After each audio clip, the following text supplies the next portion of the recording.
The Vampire's Dream. The Vampire's Dream.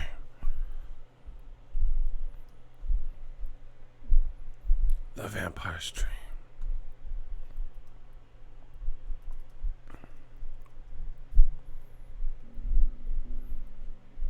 The Vampire's Dream.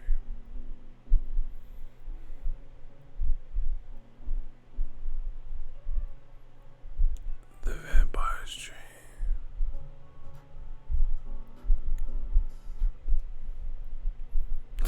Someone said I hit live with my leg. Yo, funny. The Vampire's Dream.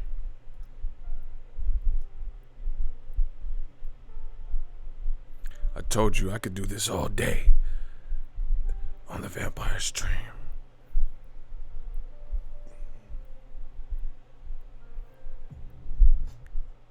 The Vampire's Dream.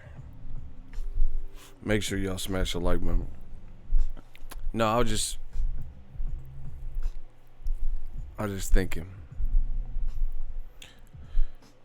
Shout out to Victor Perez. He said he working that graveyard shift for The Vampire's Dream. You know, I was just thinking about this whole situation with Al Haymon. Al Haymon is the GOAT, and I'm going to tell y'all why. Al Haymon got the game. He got the game on tilt. And he's not even a promoter. And he got promoters in their feelings. Promoters screaming on him. Acting a fool. And he's not doing anything publicly that we know. Told you, I've said this on several streams. There's a book called The 48 Laws of Power by Robert Greene. They even did a rendition, the 50th Laws of Power with 50 Cent. You not rocking with your man 50 Cent, man. You know, y'all got to read Robert Greene's 48 Laws of Power. This is some for real 48 Laws of Power shit. For me, you know, as a mogul and a businessman and entrepreneur myself, business owner, this is inspiring. Al Haymon got the game on smash and got people out of character, out of position. Like Lil Wayne said, I got him out of position like Sheffield in left field.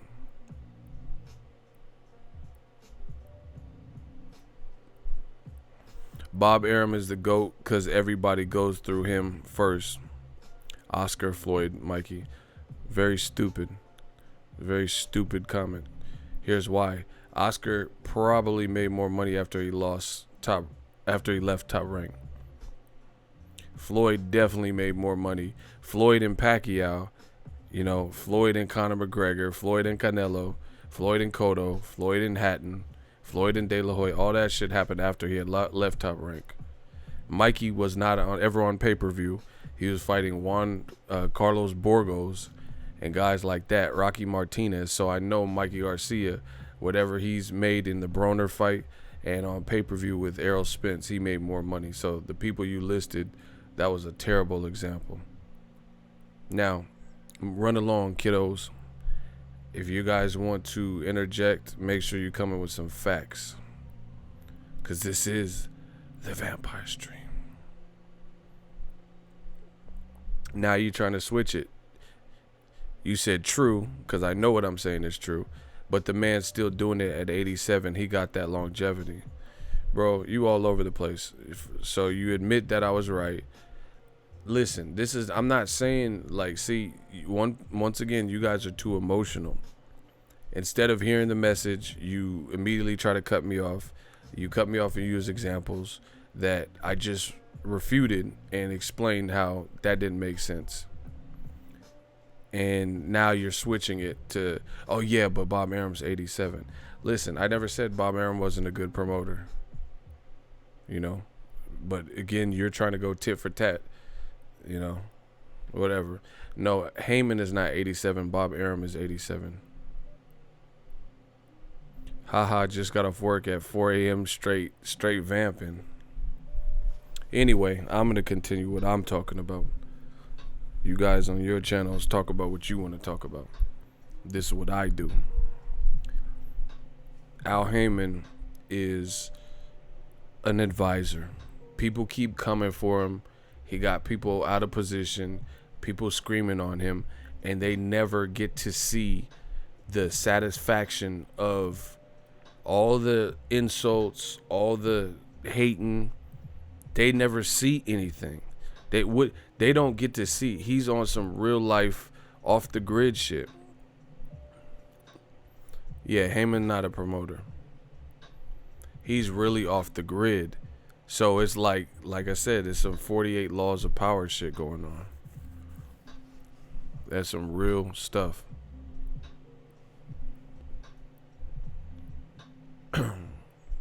Because he's not, you don't get a reaction. Like, it's insane. It's insane to me.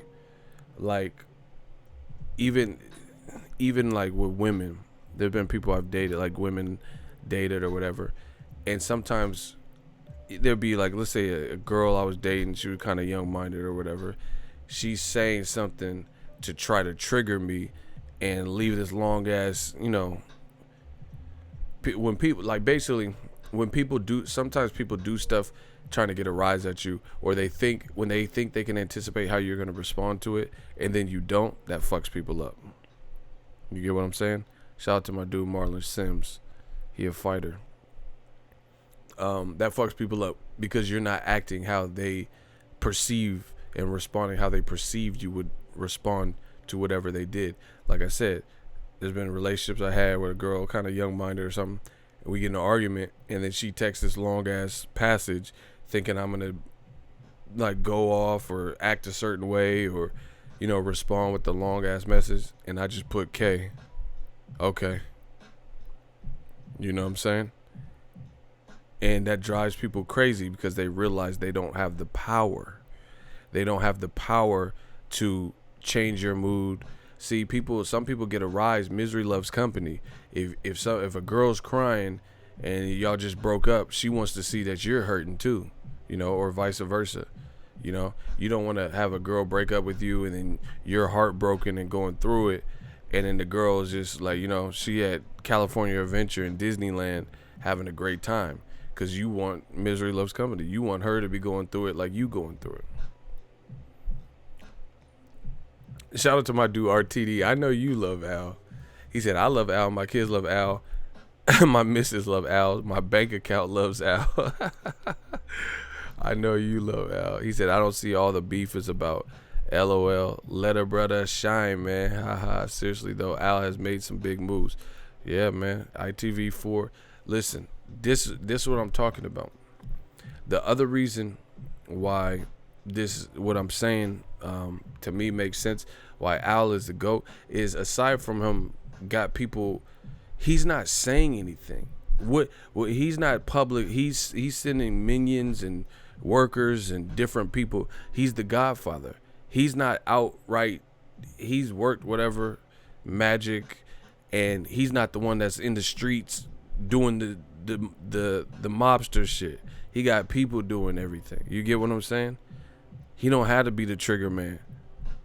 And I know that has to drive the competition crazy to not ever get to hear from him, see him angered, see him have a YouTube video where he's sweating or frustrated or getting drilled by media. That's why they keep saying stuff like that.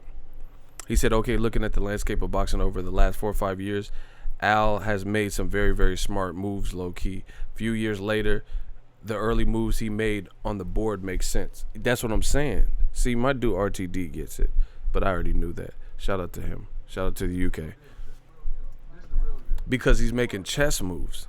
He has promoters, broadcasters, fighters all over the damn place. That's why you noticed every promoter advisor has their lane, but good old Bobby Arum at the top level for years. Hey, bro, I'm blocking you, dog. You not talking about nothing. Everything I say, you're trying to say the opposite. I don't care what you're talking about. Shout out to Ricky Samuel, $2 super chat. Respect ego. King Al Haymon got them all mad. Bro, this dude is a mole. He's a rat. I discovered another rat, per usual. Listen, if you love Bob Arum and Top Rank, you love Golden Boy, if you love DAZN, that's cool. Cool companies. I have no problem with that. I'm here to speak my feelings on a situation I see. So if everything I say you're trying to counter with some nonsense that has nothing to do with what I'm talking to my audience about, which I can prove and justify why I feel this way, then this is not the stream for you. I'm definitely okay with hearing other opinions, but when this is what they do. They have agendas. I'm trying to talk, and he leaving long ass passages. You a rat, dog. You a rat. Stop. Anyway, this is why, before he comes back and all these motherfuckers come back, Al Haymon doesn't give people the luxury of, they have to speculate, they have to wonder what he's thinking. They get angered because, okay, for example, new media. Eddie Hearns, for example, says a lot regarding Joshua, regarding Dillian White, regarding Luis Ortiz, so he has to be a public figure, and he chooses, and it seems like he likes being a public figure, where when shit goes awry, like Gerald Miller failing the drug test, he has to address the public. When people have questions, he's him specifically, he has to answer. You know what I'm saying? And he chooses to answer. Al Haymon, nobody has that direct access other than his team. Al Haymon ain't doing a bunch of interviews where he's contradicting. So when Eddie Hearn has interviews where you like, hey, he did interview A versus interview B, that's not making sense. And then I or whoever else make a video about it, say, hey, that's not consistent. You said Joshua wanted to fight, but blah, blah, blah. So Eddie Hearn gets blamed.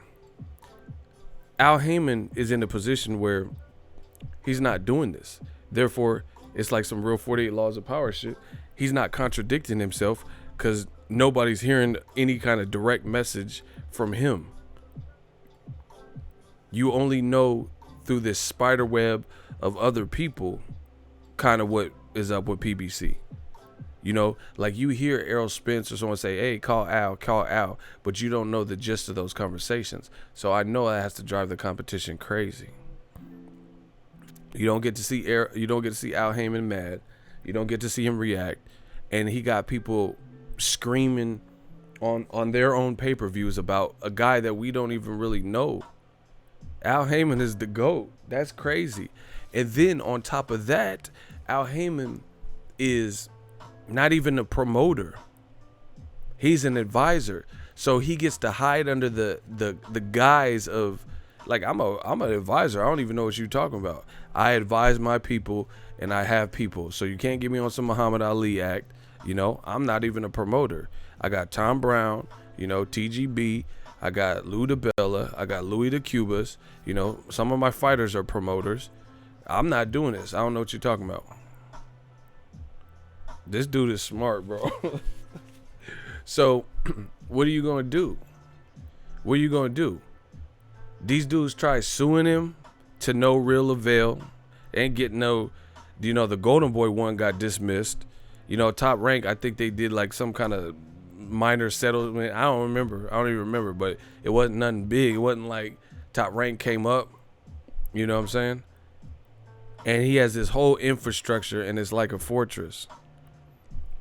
Like I said, and this is how I know Al Haymon is powerful. And oftentimes you don't see this in certain environments, but you have a black man in charge. You have a black man who's making major move, and I know that has to offend some people up top, because you have a black man in America who's doing all this and pulling all these strings, and he's Mr. Untouchable. He hasn't done anything wrong. He's putting on big events, and he's continuing to grow. He said, can't fuck with him, better join him, LOL. That's what I'm saying. And I know it's making people mad. And listen, we about to go in. And I want to talk live, but I was going to make a video of this, but I kind of want to go live. See, I don't have to hide. I do it right off the cuff. You feel me? Regarding the Spence Crawford, like I predicted. It's funny, I got off my last stream. I was driving, and I just got back. I was driving real quick, and I look on my homepage, and I seen a video from the Boxing Voice. And shout out to them. This is what the video said.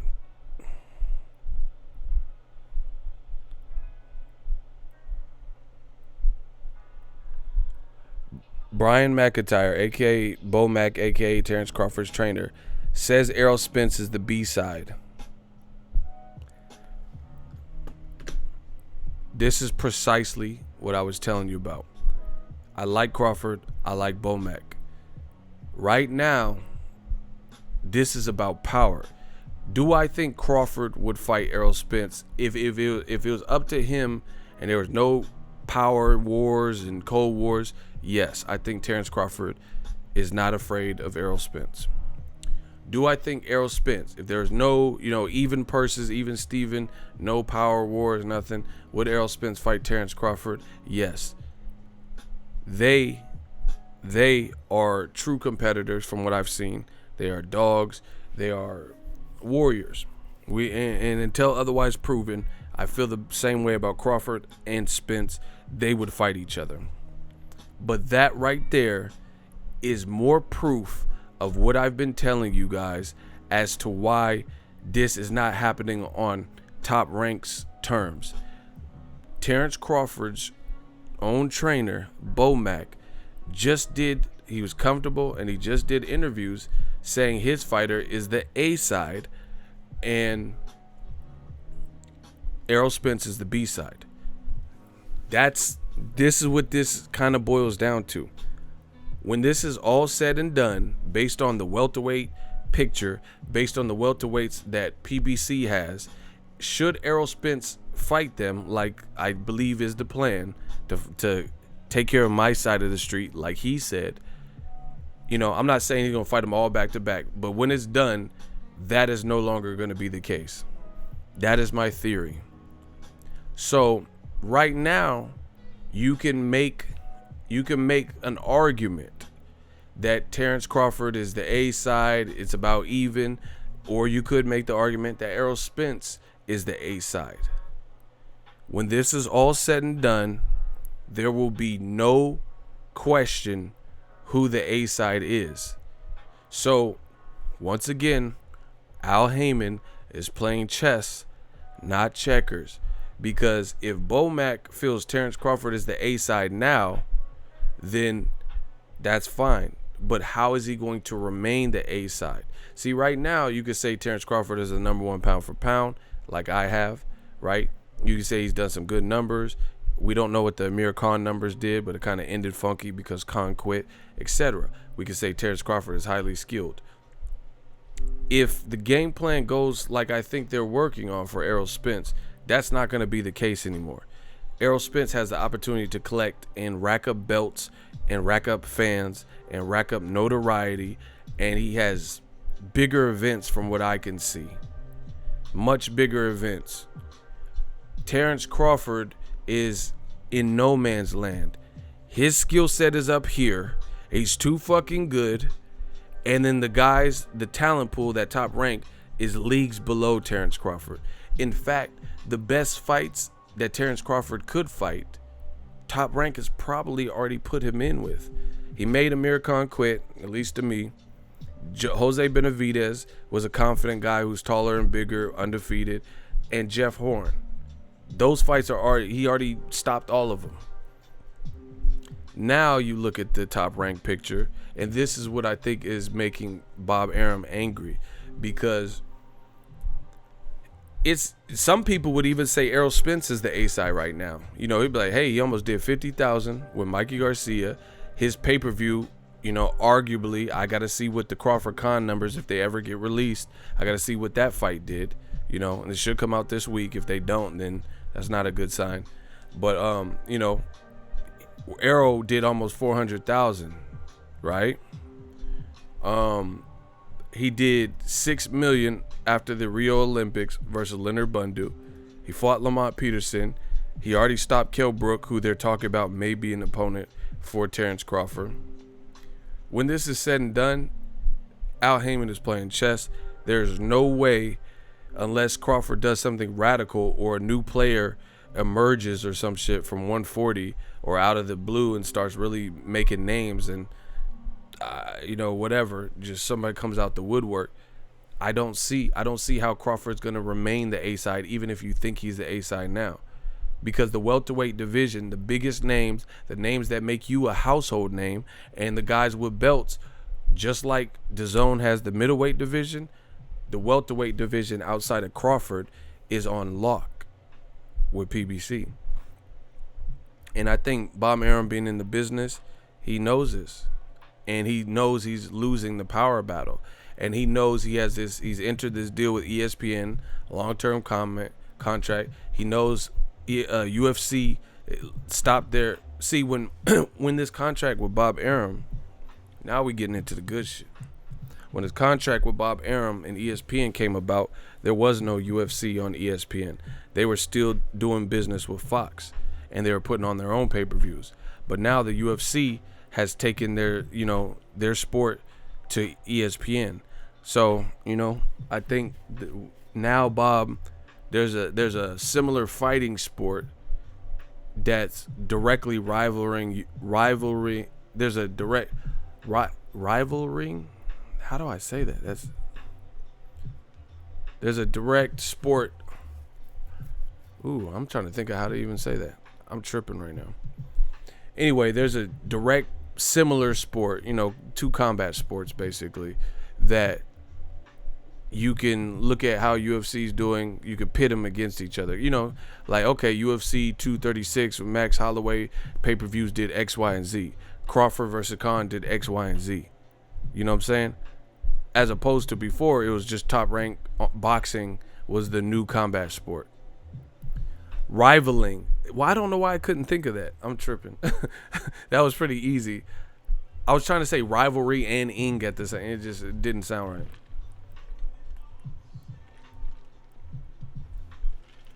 Rivaling, yeah. I don't know why I kept wanting to put the RY on it still. I'm tripping. Thank y'all for helping me out with that. Make sure y'all smash the like button. And that's just the cold harsh reality of it. This people could spin it and make it look like it's someone's scared and ducking. I don't even think that's what it is. I think this is 48 laws of power shit. This is chess, not checkers. I don't think Errol Spence, from being around him, seeing his demeanor, seeing how he gets down, I really don't think he's afraid of Crawford. From being around Crawford, seeing him and, covering his event, I don't think he's afraid of Errol Spence. From seeing them interact, at the Maurice Hooker fight, I don't think they're afraid of each other. But, we always, as fans and media, we get drug into this shit. But this is what I just showed you from Bomac, in my opinion, is part of the reason. This is part of the reason why it's playing out like this. In case you guys just joined, Boxing Voice has an interview with Bomac after the Crawford Con. Brian McIntyre says Errol Spence is the B-side. Statements like that, PBC they have other plans. They're gonna change that. They're gonna align Spence, who's who they probably feel is their most talented welterweight, and they're going to put him in positions to continue growing, or if someone beats him, then that person will grow. You get what I'm saying? So there's Crawford, he's dope, he's talented, he's skilled. He re-signed with Top Rank. They don't have a talent pool to feed him. They don't have a talent pool that give him the range to become a household name of anybody that I could think of. They got the Aegis Mean Machine, Coughalophagus. They got the Hebrew Hammer. Luis Collazo was on a card and he was rumored to fight Crawford at one point. That's not going to trump Danny Garcia versus Spence. That's not going to trump a unification and Crawford or Spence getting another belt with Porter if he could beat him. That's not going to trump Keith Thurman fighting Pacquiao or Danny Garcia fighting Pacquiao and then Spence fighting the winner. I'm sorry. It's not. And that's the rut that Top Rank is in. And this is why Al Haymon is playing chess. You know? And again, PBC, out of all these companies, DAZN, Golden Boy, and, you know, Eddie Hearns.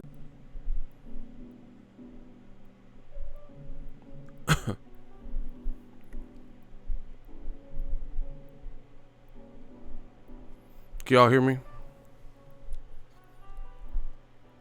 Can you guys hear me?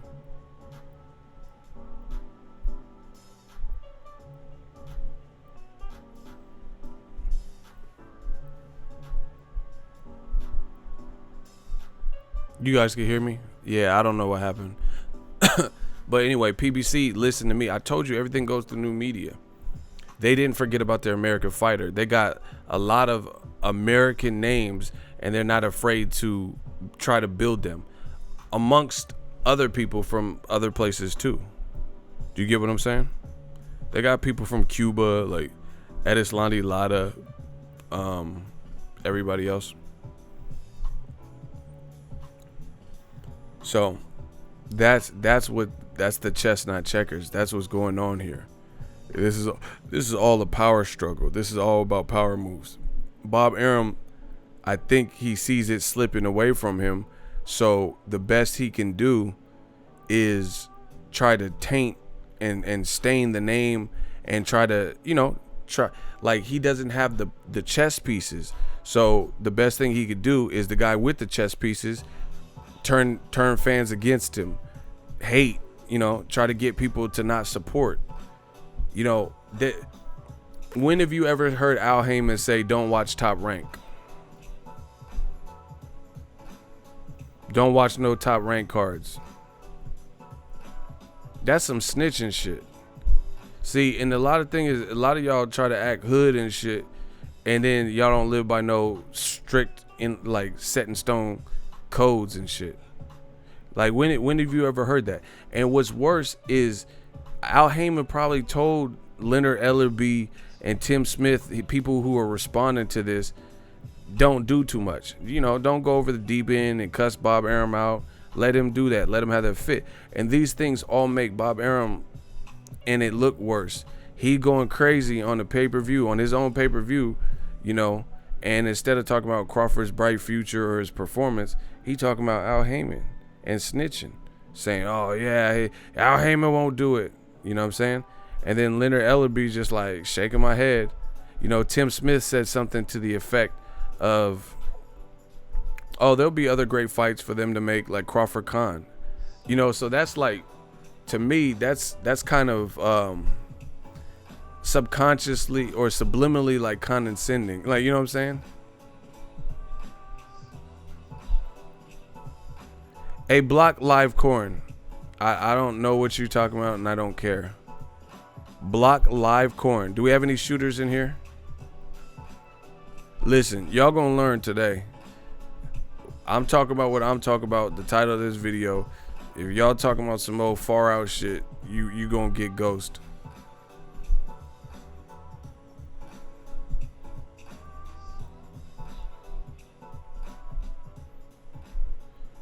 Shooter. Okay, I'll get him then.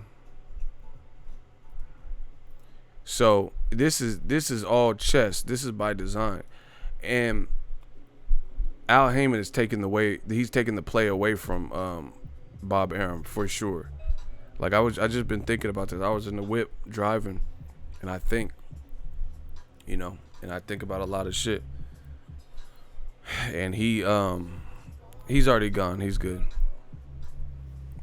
I was thinking about this whole thing. Make sure you guys smash the like button. He's taking the play away from him because, this is why long term I don't think it's a plan that really works, because first of all, we don't even know how many pay-per-views Crawford Khan did. So your only reach, it's not like it's the Super Bowl and you hated on Al Haymon on the Super Bowl when 14 million people were watching. You know what I'm saying? Like everybody's seen the halftime show, or everybody's seen the Avengers Endgame trailer on the Super Bowl. We don't even know how many people watched Crawford Khan or ordered it, or heard. So that's not going to be enough to stop people from like for example, I went to Pacquiao Broner. I covered that fight. It was lit. There were so many fans for Pacquiao, a lot.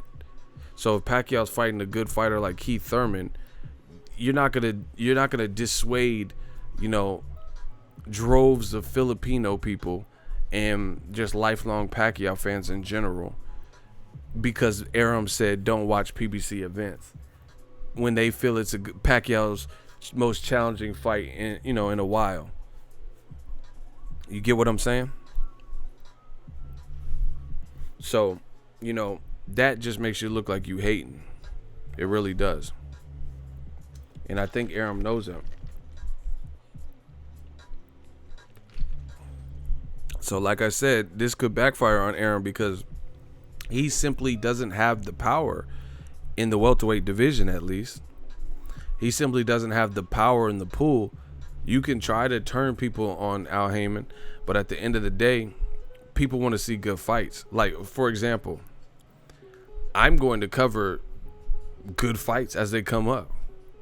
So if Wilder's fighting Dominic Breazeale, they have a personal beef, I'll be there. I want to see how that plays out based on, Virgil Hunter working with Dominic Breazeale and all that, If Andy Ruiz and Adam Kanowski fight, then I'm going to cover it. I'm going to give it proper attention. That's a fight that interests me. Luis Ortiz and Joe Joyce, you know what I'm saying? I'm not going to be like, oh, I'm not watching this. If Gary Russell fights Leo Santa Cruz or Leo Santa Cruz versus Gervonta Tank Davis, I'm not going to not watch it because someone told me not to watch it. I don't have no type of connections where I play those games. You feel what I'm saying?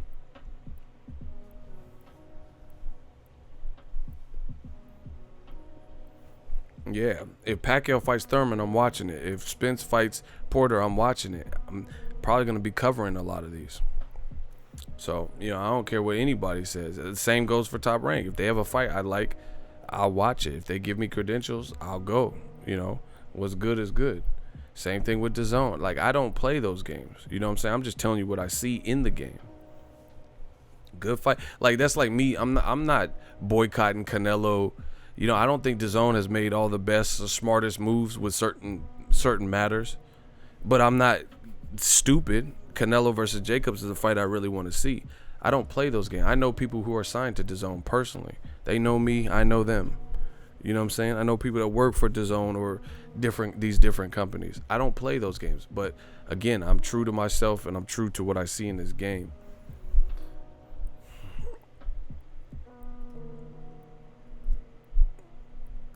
So, Mr. Gillen, I got him. I'm not stupid. Thank you, though. So, yeah, definitely. I think Bob Arum is losing grip on certain divisions at best. I mean, even like Lomachenko. The biggest fight that Top Rank can make in-house, because I heard Devin Haney might go to DAZN. The biggest fight that I see for him is Teofimo Lopez. But guess what?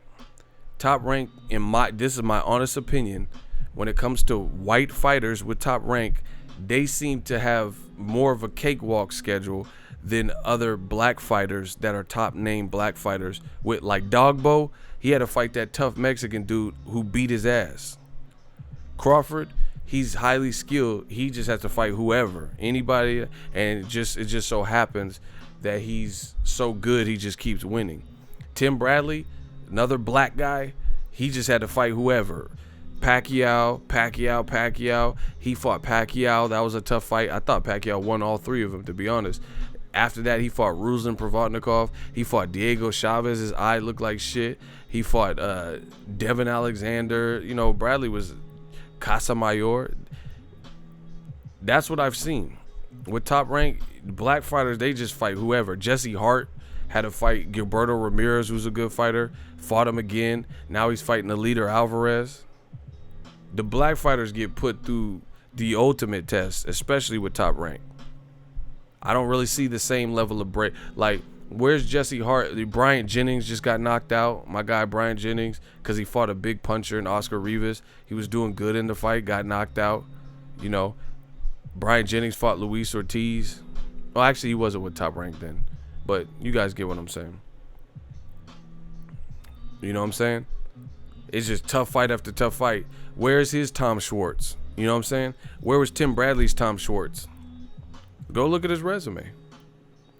Where was his Tom Schwartz? You know, like Tyson Fury is getting, even though he's claiming. So that's honestly what I've seen. Since Bob Arum wants to play the race card, that's literally what I've seen. And we can go bar for bar, line for line, and I can give you more and more examples. You know what I'm saying? Shakur Stevenson just fought Chris Diaz, who had way more fights. They told him not to fight. You know, Terrence Crawford fought Bradis Prescott on a 2-week notice and moved up a division to fight him at the time. Big puncher who stretched Amir Khan. You know what I'm saying? Meanwhile, Lomachenko, he gets Corolla, and he gets Jose Pedraza, who only had 2 fights of the division, and his claim to fame was getting the title from Ray Beltran, who Terrence Crawford pieced up years before, who had never won a title until he fought for a vacant title. He couldn't take no title from no champion. Right? So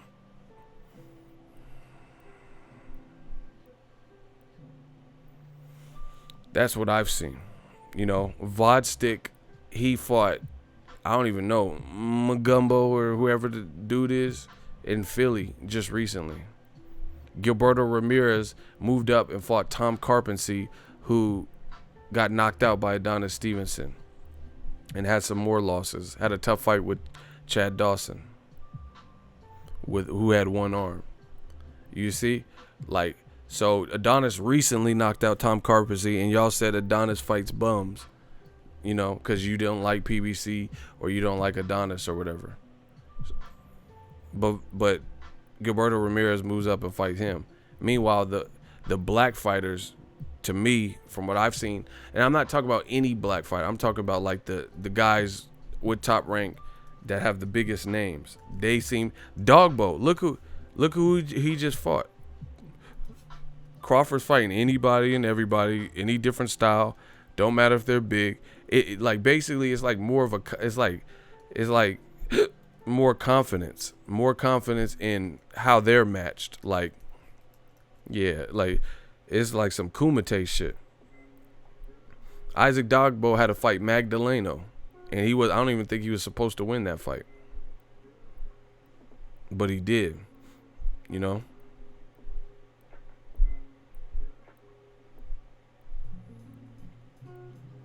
But everyone else gets moved at more of a comfortable pace.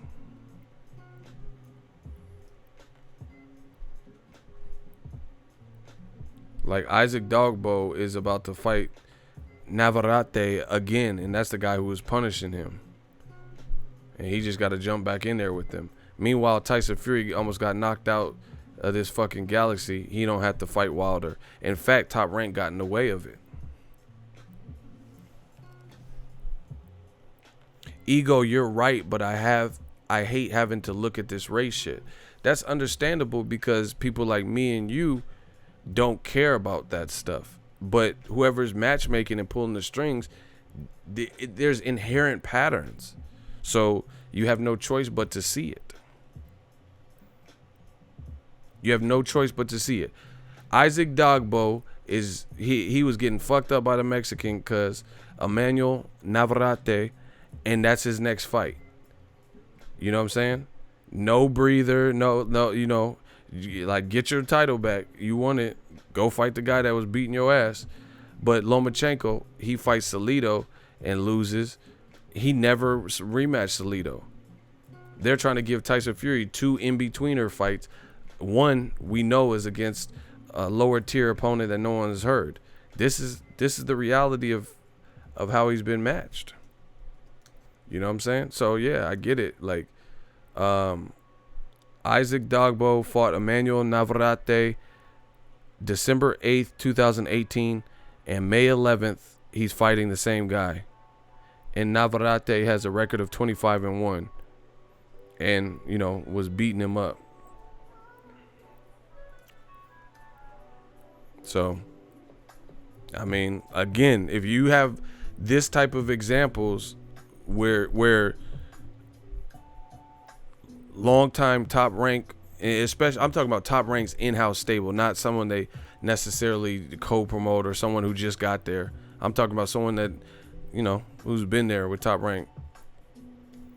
So that's what I see.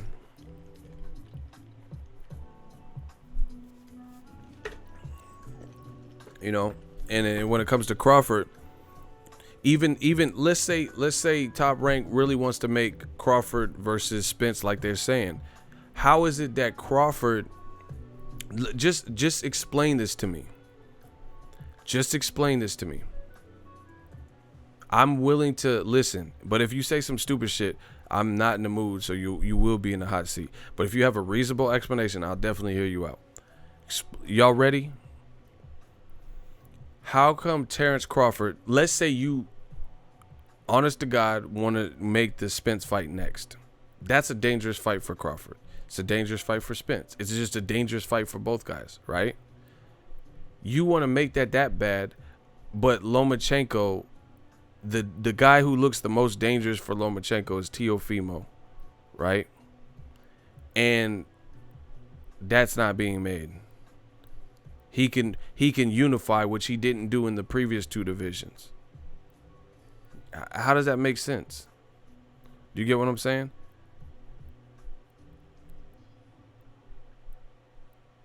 Why are you so willing to put Crawford in with the guy, the only guy on PBC that you feel is dangerous, straight away off of the Khan fight, which on paper was supposed to be, could be challenging? But you're not matching nobody else like that. That's non-black that I could see. Name a non-black person on Top Rank that has fought that much contrast of styles, different heights, different sizes, different punching powers, different speeds, like Terrence Crawford or Tim Bradley, right? That's white with Top Rank. Yeah, exactly. Where's the Salido match? See, that's what I'm saying. We could really talk this race shit if you really want to, but it's usually gonna backfire on you because I know what I'm talking about. Okay, so this was, tell me if I'm lying. This is from 2008 on. This is Tim Bradley's resume. Junior Witter, who was 36-1-2. Some of y'all might not know him, but Junior Witter was raw. Edner Cherry, who was a former champion. Kendall Holt, who has cracks, and he hurt Bradley. I think he knocked him down. Nate Campbell. Then he fought Lamont Peterson, Luis Carlos Abregu, who was undefeated at the time, and Bradley moved up to welterweight for that fight. And Abregu's the one, in case you guys were wondering, who stopped Thomas Delorme when he was undefeated. Devin Alexander, legend, Joel Casamayor, Manny Pacquiao. Then he fought Ruslan Provodnikov. Then he fought Juan Manuel Marquez. Then he fought Manny Pacquiao. Then he fought Diego Chavez. Then he fought Jesse Vargas and got hurt in the 12th round. Then he fought Brandon Rios and stopped him with Teddy Atlas. Then he fought Pacquiao. Where's the break? What break did Bradley have? If you really know boxing and you know all those names that I just ran through, that was a tough-ass schedule, bro. And before that, he fought Miguel Vasquez, who is a Mexican fighter and just real slippery. Miguel Vasquez fought Canelo twice. A lot of y'all don't know that when Canelo was coming up. I know my boxing. So Miguel Vasquez, Junior Witter, Edner Cherry, Kendall Holt, Nate Campbell, Lamont Peterson, Luis Carlos Abregu, Devin Alexander, Joel Casamayor, Pacquiao, Ruslan Provodnikov, where he almost died, Juan Manuel Marquez, Manny Pacquiao, Diego Chavez, Jesse Vargas, Brandon Rios, and then Manny Pacquiao. That was his schedule. Where's the Tom Schwartz type of person? Name a Tom Schwartz level of person where he just, where he just randomly fought someone like that. See, Golden Gloves is exactly no breaks. Bradley had a playoff schedule. That's what I'm saying. Bradley was out there thugging. You know, we got to give Bradley more credit for that. So, once again, the black guy. So, tell me what white guy is with Top Rank that fought that. Like, I'll go look at Vodstick and tell me his schedule looked like that. Vodstick, Bradley, man, come on, bro. We going to find this out. Yo, we going to do some research. I don't know how to even spell Vodstick. Oh, okay. I don't know.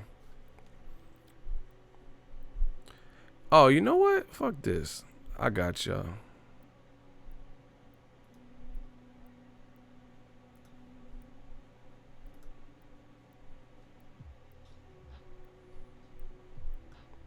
I got y'all.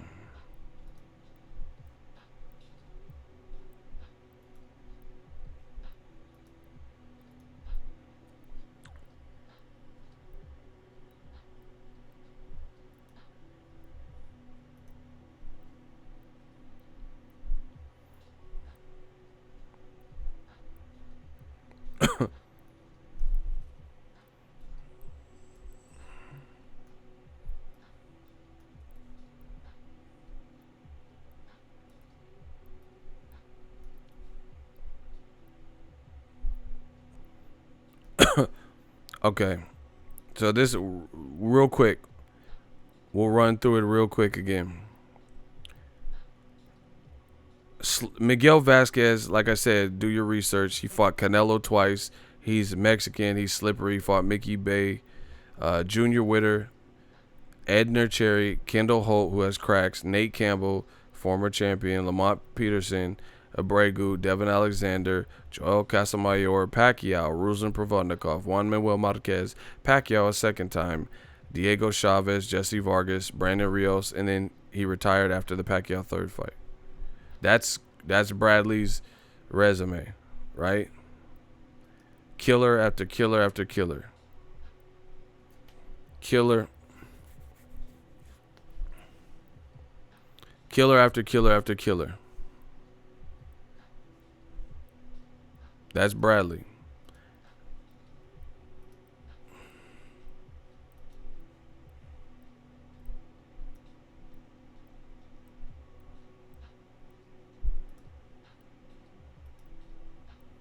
Now let's look at Vodstick. In his 17 fights, his last fight was Doodoo. His name is Doodoo, so you already know what that is. His name is Doodoo Gumbo with a record of 38-8. So keep in mind, he just beat Adonis Stevenson and became champion. And he just fought as a main event in Philly against Doodoo. Somebody named Doodoo. Not Demetrius Boo Boo Andre. Doodoo. It's Doodoo, baby. He fought Doodoo Gumbo. You know when you go to the Creole spot and you eat that gumbo, had it doo-doo? All right. Before that, he fought Adonis Stevenson. Get well soon. He fought Mindy Amar with a record of 34-5-2. He fought Craig Baker with a record of 17-1. Euniskov Gonzalez, Isaac Chilemba, and Tom Carpensy, who had a record of 26-5-1, who they just fed to Gilberto Ramirez. Naj Mohammadi with a 37-4 after Kovalev broke his nose damn near and fought him. Michael Snyder, Clayton Cancillo, Francisco Sierra, Michael whatever, Benga, Corey Cummings, Otis from Martin, Lamont Williams, Michael Benga, Mike Montoya. That's his complete schedule. So please debate me.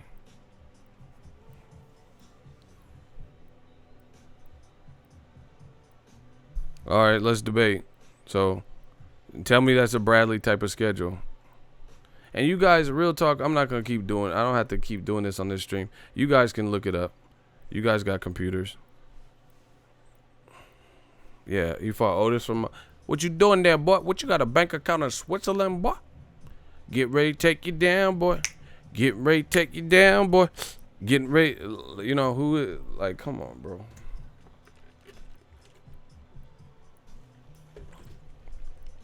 Shakur Stevenson got like 10 fights.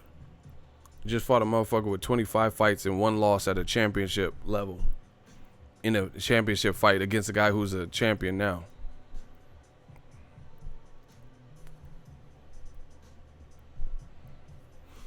So that's what I've seen. And again, if you can think of the top ranked fighter who's non-black, since Bob Arum said that about white promoters, tell me the non-black fighter with the schedule tougher than Crawford's or a schedule tougher than Bradley's.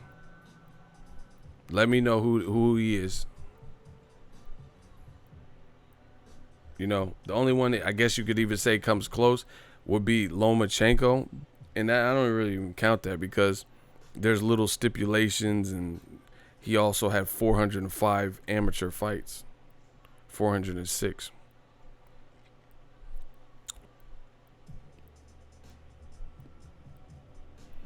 So, yeah, man. That's just what it is. That's what I see.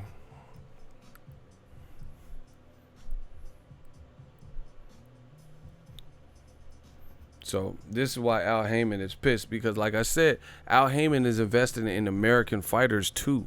You know, of different, again, top rank. It seems to me, unless you guys can tell me who the fighter is, American, especially if they black fighters with top rank, they just out there scrapping. Look at who Floyd fought when he was with top rank. Zab Judah, I believe the Carlos Baldomir fight, Emmanuel Burton. These are all tough fights. DeMarcus Corley. These are who Floyd. I think they did the Gotti fight too. Corrales. You know what I'm saying? Like, he just out there scrapping. He just got to fight whoever the fuck. That's how Floyd, you know, some of his best performances, because he's at that level. So it's just sink or swim. De La Hoya got a good ass resume for sure. But I just said, American fighters. American. De La Hoya is American. He's Mexican American. I said American fighters, especially black. They just gotta fight whoever. You know? But then, and see, this is the thing I never understood. And then they get fighters from other places, like Pacquiao, you know, and when Top Rank had them, Pacquiao had a good resume, but then he started to taper off and fight like Chris Algieri, Brandon Rios off a loss, Jeff Horn. You get what I'm saying? Stuff like that. How come Pacquiao didn't fight Crawford? See, this is why I don't believe what Bob Arum's saying. How come if you want Crawford to earn his keep, Pacquiao beat Jesse Vargas, knocked him down, captured the WBO belt. Once again, your beloved black fighter, Terrence Crawford. Why didn't you put him in there with Pacquiao? Pacquiao could have fought Crawford for the WBO strap. Instead, you gave the opportunity to a white man, Jeff Horn from Australia, who is a school teacher that went to the Olympics that nobody really knew. You pitched it to ESPN. It did do good ratings. It was a tougher fight than expected, but that could have been Crawford. Why we clearly, just because you cherry pick someone don't mean it's the right fight that needed to make just because the fight turned out to be hard.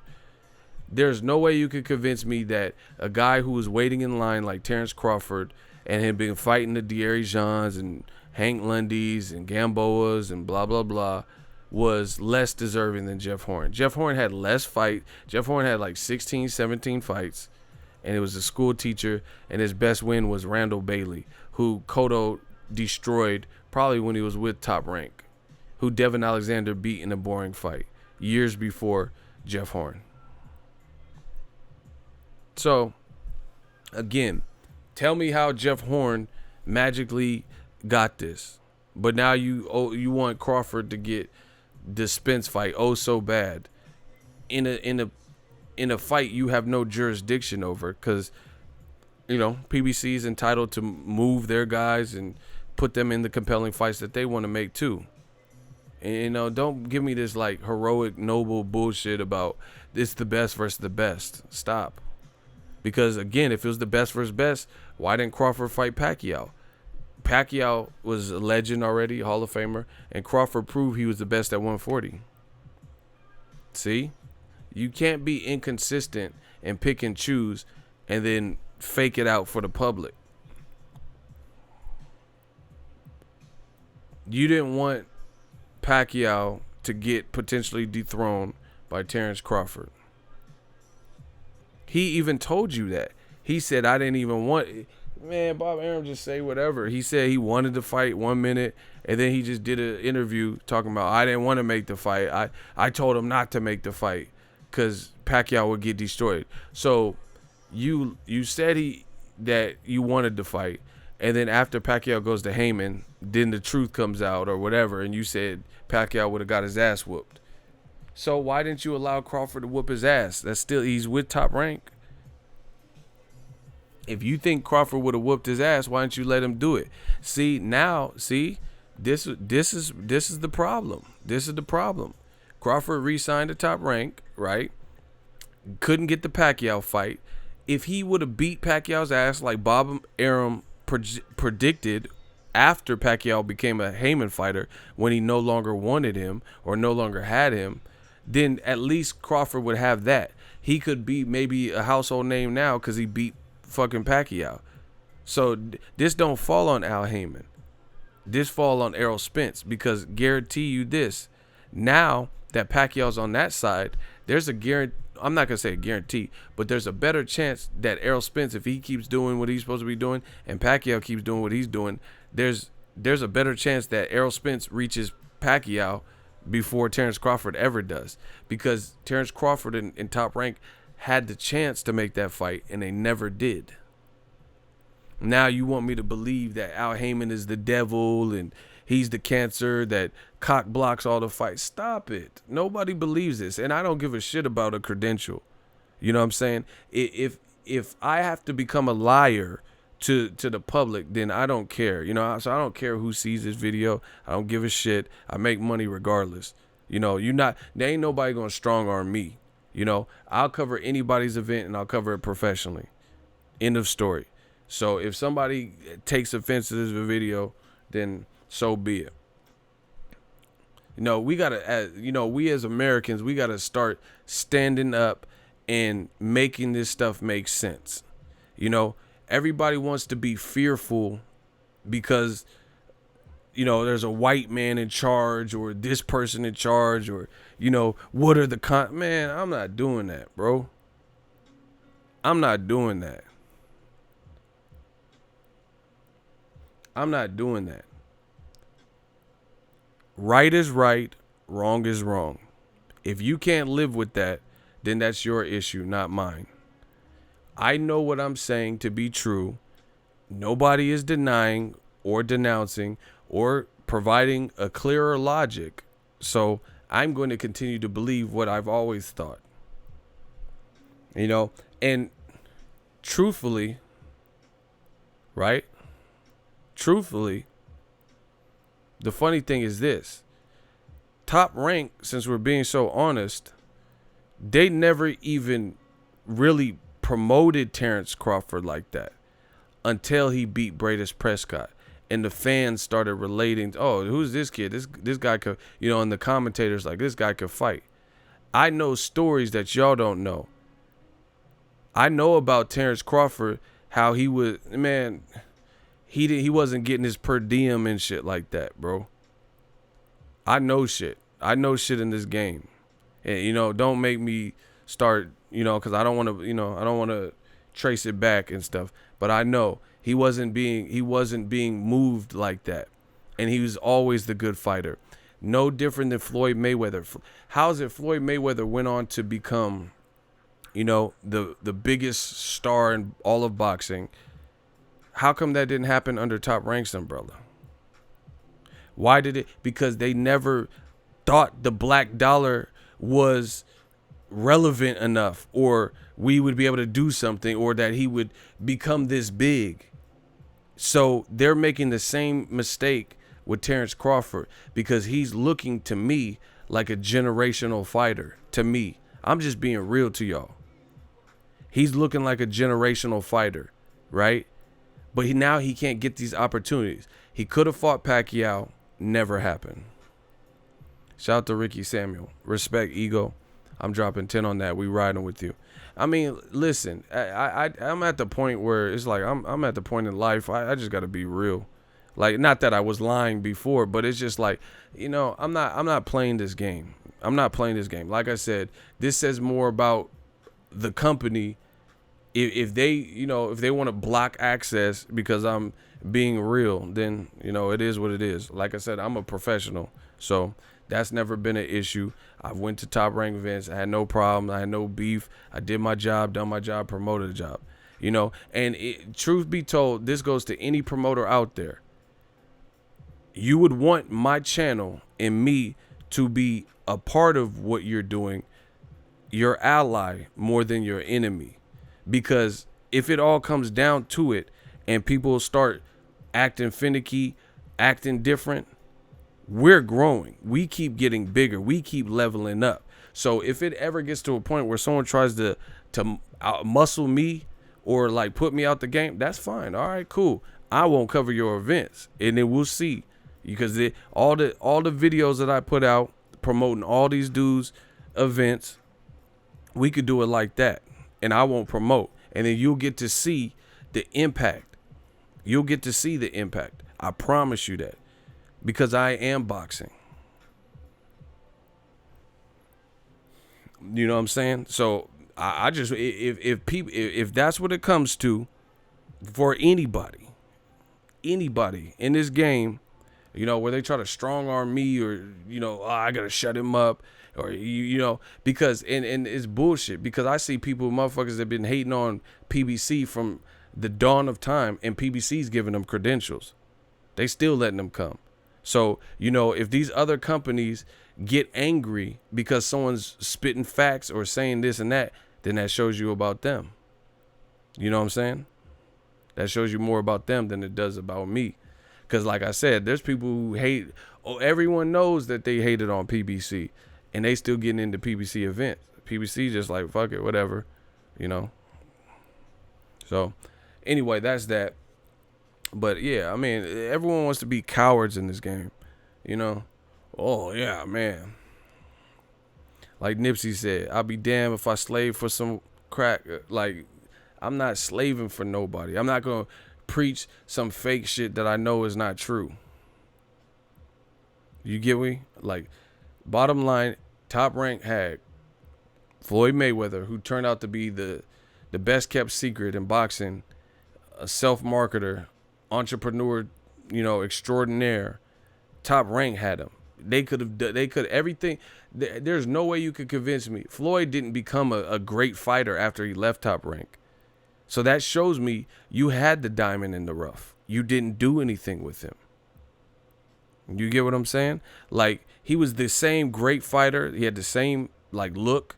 He had the same mouthpiece. He had the same defense. You know, obviously he gets better over time. You know what I'm saying? Over time he got better. But it's still the same package. If he was capable of doing this stuff, then he was capable of being that same person under the Top Rank banner, right? But he didn't. So that goes to show you.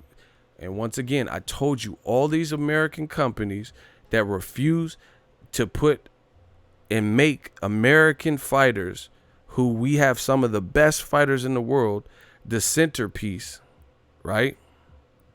And show them the proper respect. I don't know how it's going to work. I don't know how it's going to work for them. Because you're not going to just do that, you know?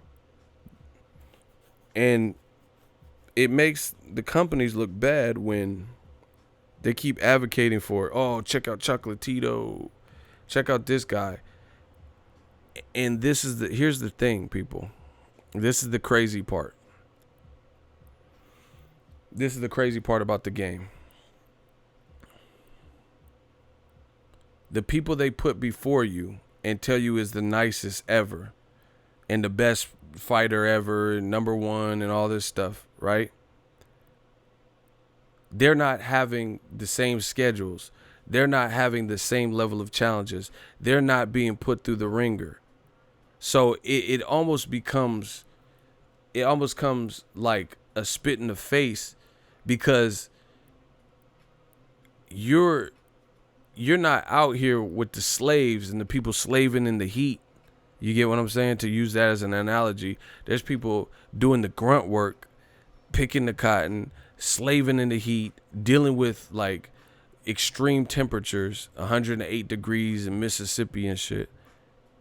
And then there's somebody else in the house and they getting all the praise and they doing way less work.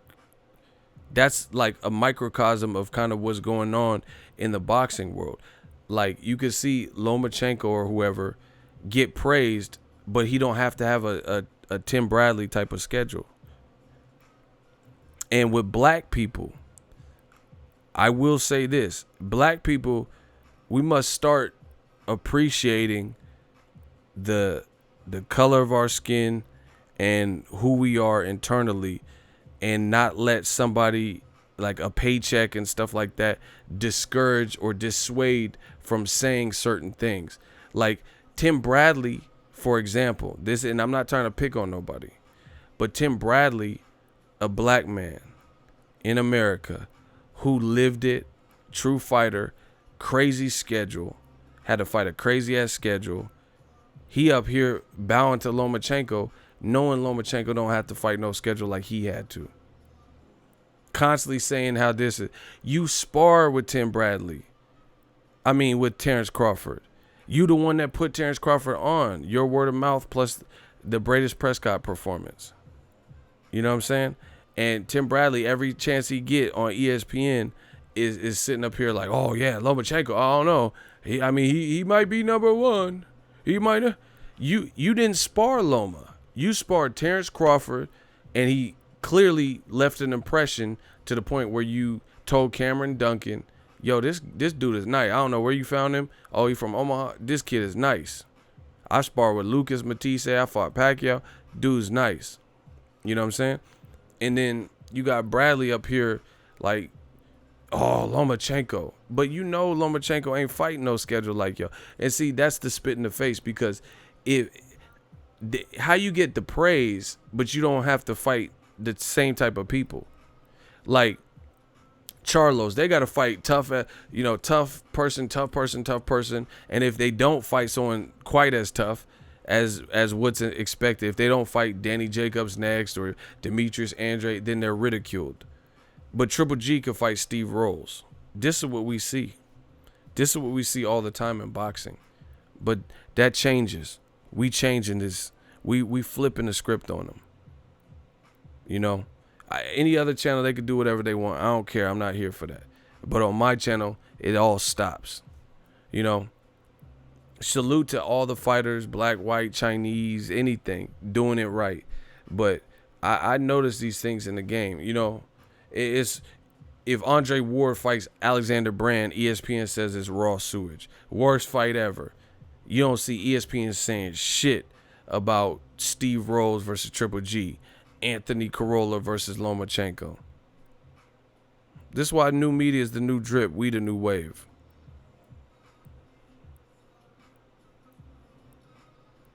You know, we need to start bringing justice back to boxing. We really do, because it's getting out of hand. Certain things are getting out of line. You know, y'all letting people spoon feed you and force feed you and saying, oh, this guy's number one. This guy's the best since Muhammad Ali, or this guy's this. But he don't have to do what Muhammad Ali had to do. How's that fair? So Muhammad Ali had to fight Sonny Liston, George Foreman, who was knocking everyone the fuck out, like Ken Norton and shit, right? He had to fight, you know, everybody, even late in his career, fighting Trevor Berbick. He had to do all this.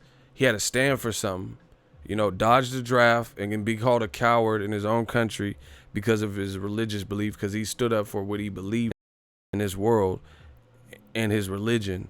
You know, he's like, I'm not going to Vietnam. Those people never call me a nigga. You know, he had to do all this stuff to be revered who he is.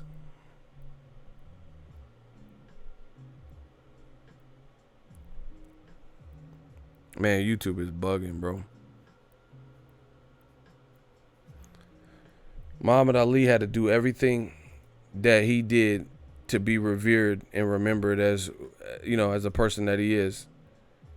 And then for somebody else, they can have 15 fights and a loss and immediately get compared to him.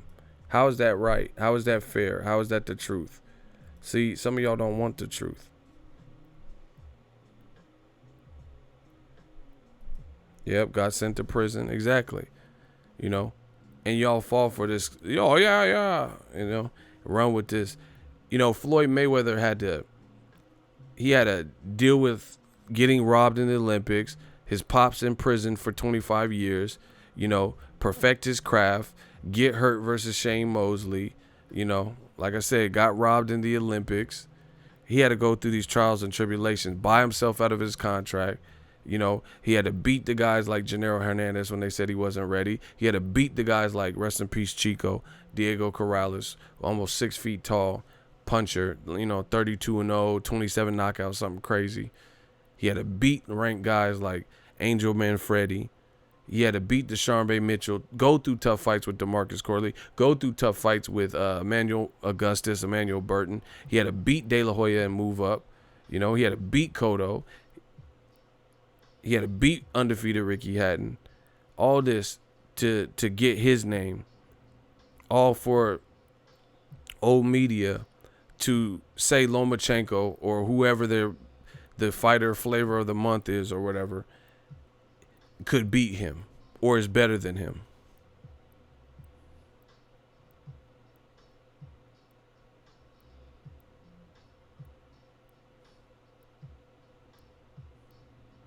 He was looking at 25 years in prison, bro.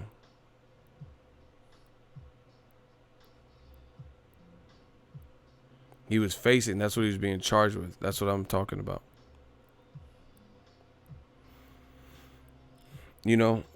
Like I said, justice starts now. I'm Frank Castle. I'm the Punisher. None of this stuff makes sense to me. And then on top of that, Bob Arum's doing some reverse racism stuff.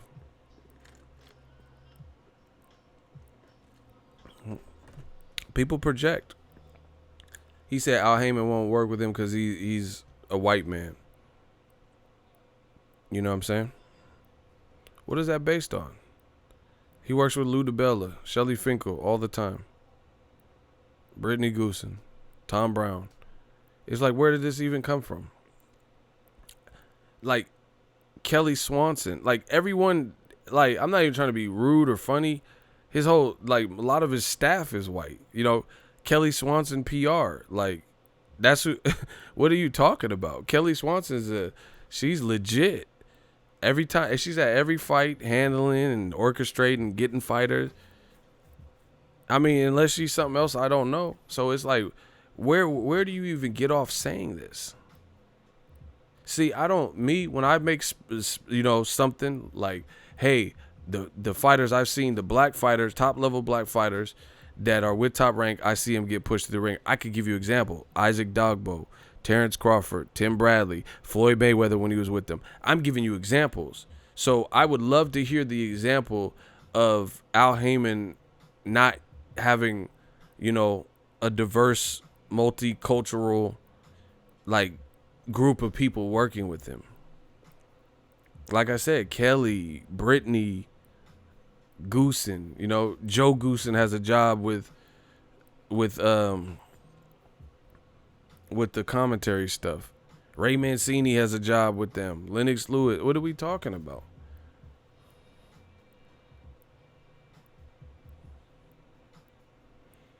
It's not making sense, bro. And like I said, you tell me, you make it make sense. Tyson Fury is claiming that he beat Wilder 10 rounds to 2, and he's fighting Tom Schwartz. How? Why? But Jermell Charlo claims he beat Tony Harrison and says, F that, I beat him, and he fighting Tony Harrison next. Y'all motherfuckers said Floyd lost to Castillo, he fought him next. Y'all motherfuckers said Floyd lost to Maidana, he fought him next. Y'all motherfuckers said Kovalev really beat Ward's ass. He fought him next. Y'all motherfuckers said, oh shit, Lennox Lewis got knocked out. He fought him next. Y'all motherfuckers said, oh, look at Roberto Duran. He just embarrassed Sugar Ray Leonard. He fought him next and fought him again.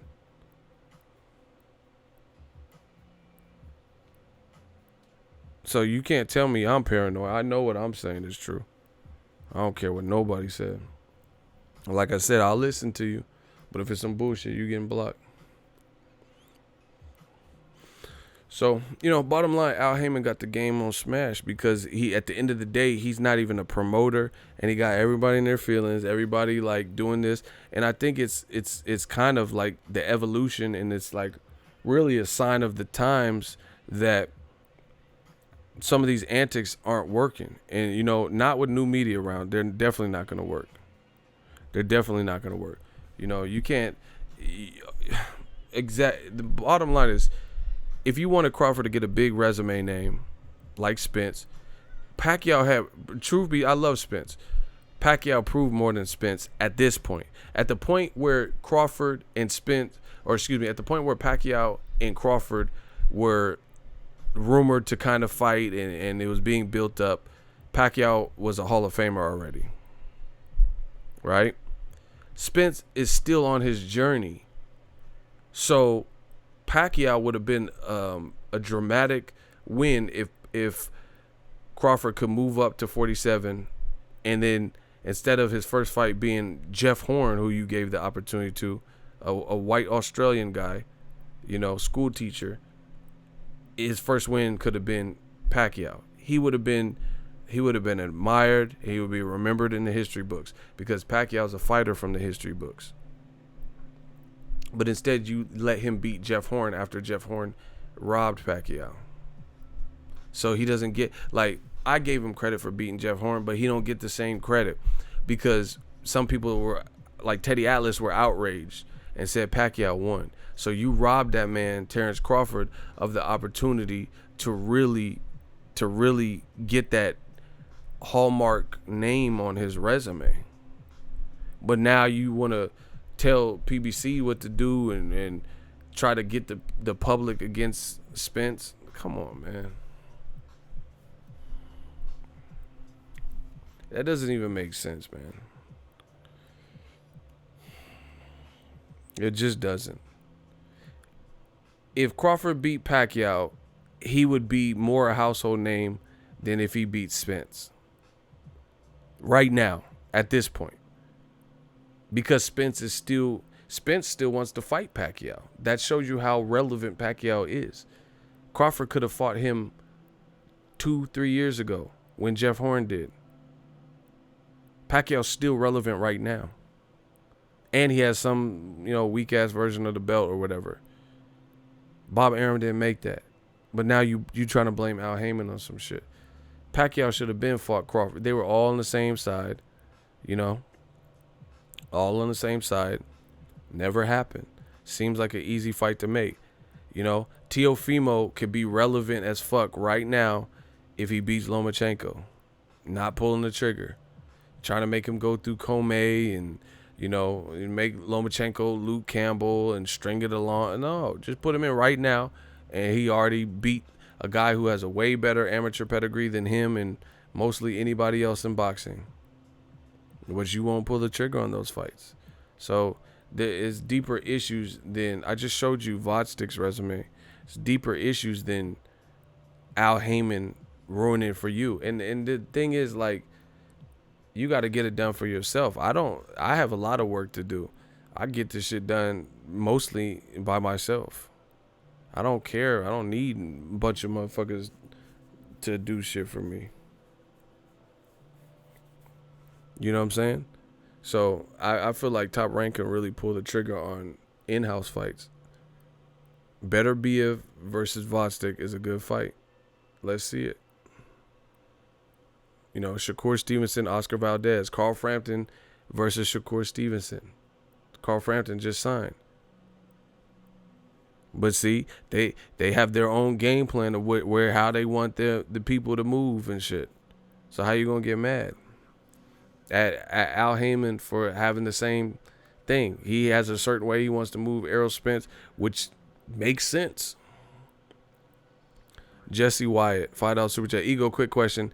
If Bud told Aram to kiss his ass he wanted out of his contract, went to PBC and asked Al to buy him out of his contract, do you think Al would? I mean, that's not a fair question for me because I don't talk to Al. I don't know. I don't know what he would do, and I don't know how much it would cost. So that, that's not really a question I can answer because I don't even know Al Hammond. I never had no conversation with him. I never see him. I don't even know. I just know some Google pictures of a motherfucker they said that is him. So I don't know. I don't know how much that would cost or nothing. So I can't really answer that. I'm not really qualified for that. Bob Arum is a motherfucking lie. He said he tried to make the Bud Pacquiao fight, and he asked for $20 million. Bob saying he cared about Pacquiao to build up as a boogeyman. See, and people were strung along into thinking that Crawford. So we watched Crawford, Deary Jean, Crawford, Lundy, etc. Crawford, Thomas Delorme, thinking we were going to get to the Pacquiao fight, and we never got to it. And then now you blame Al Haymon for Crawford not having a desired name. That's crazy. It's crazy how that works. Crazy how that works. It's real crazy.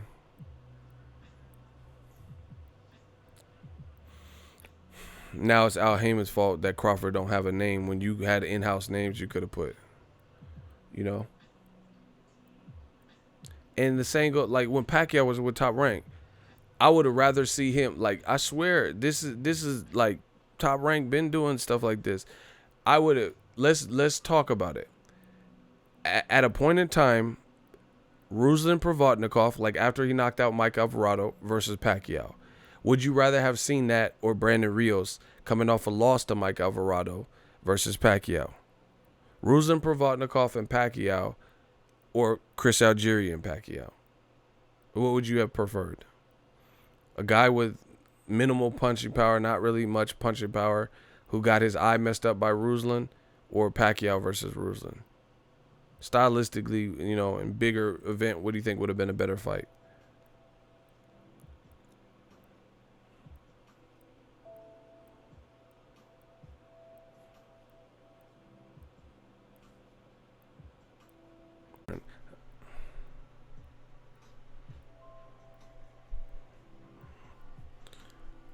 Black-brown fighter, they just got to fight whoever. Crawford, Gamboa, they scheduled Rios and Gamboa.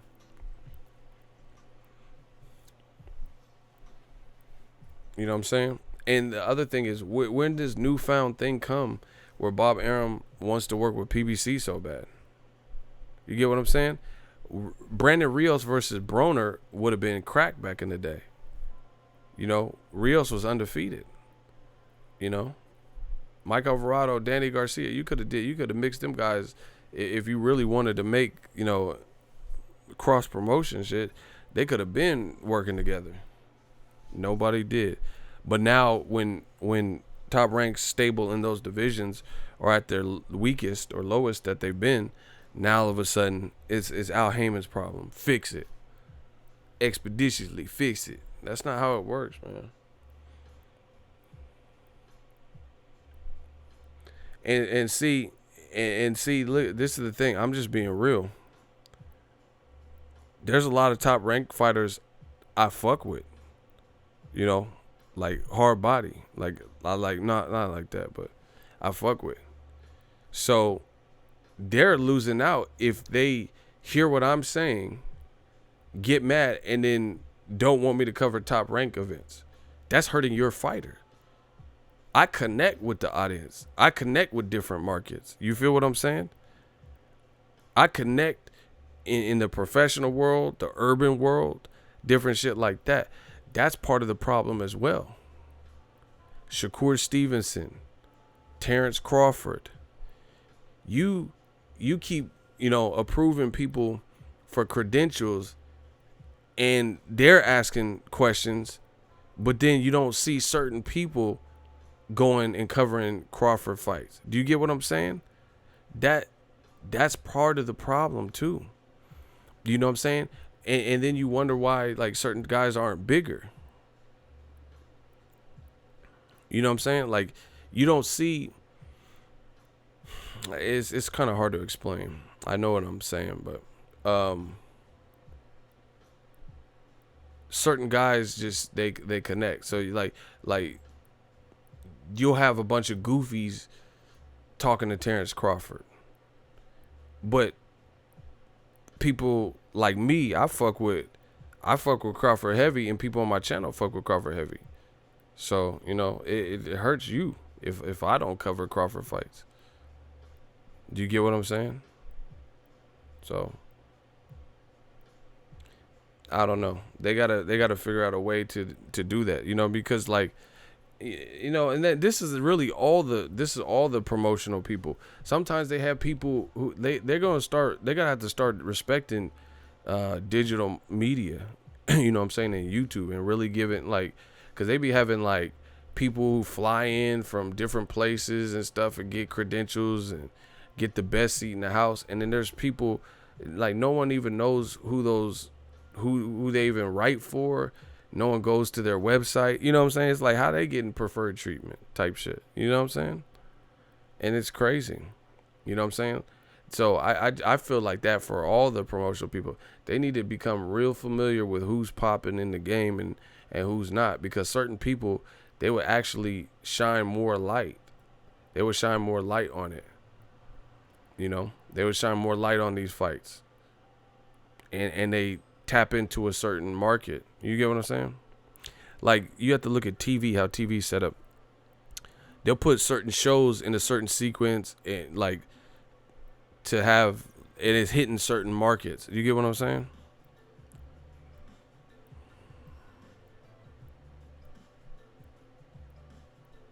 They voted Lomachenko pound for pound #1 again. When well, yeah, they voted Lomachenko #1.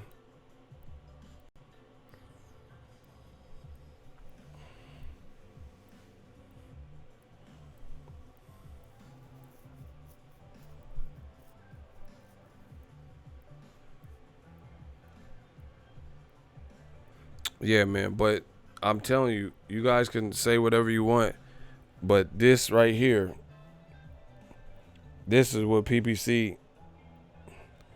Look, Bomac says Errol Spence is the B side, and then you wonder why this is happening and not happening next. You get what I'm saying? Bomac says Errol Spence right now is the B side, which is debatable.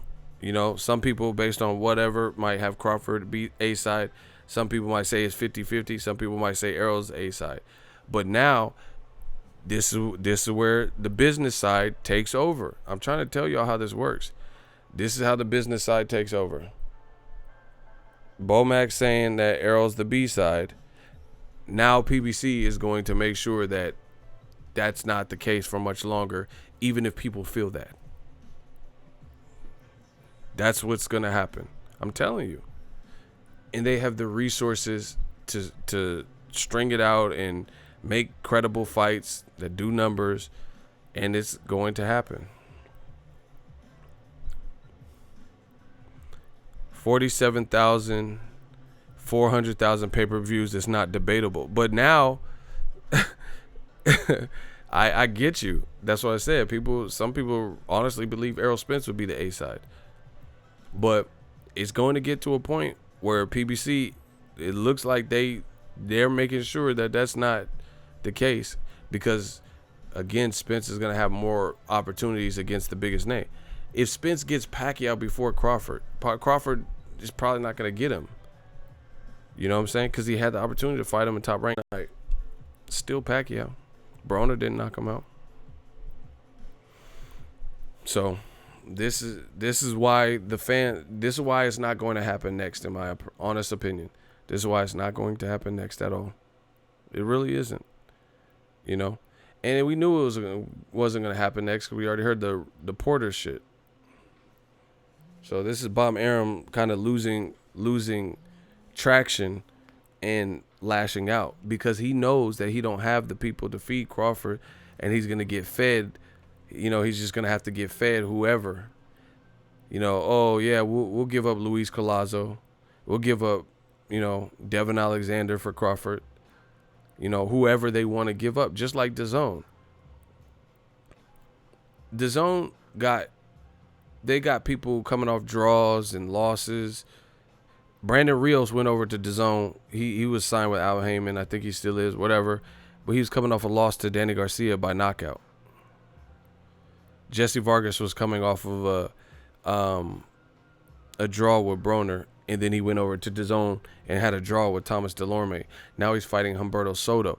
This is what I'm saying. Y'all don't understand because you guys a lot of you don't put it together, and you're too emotionally invested. People won't listen to what I'm saying. Well, the real ones, and I appreciate y'all for that. Real ones will listen to what I'm saying, and then when it comes true, they be like, I see what he was talking about.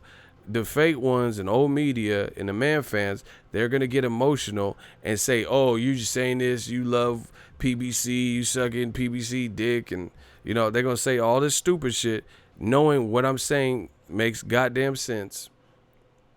And when it happens, don't act shook. Don't act surprised. 'Cause I'm giving you the game right now.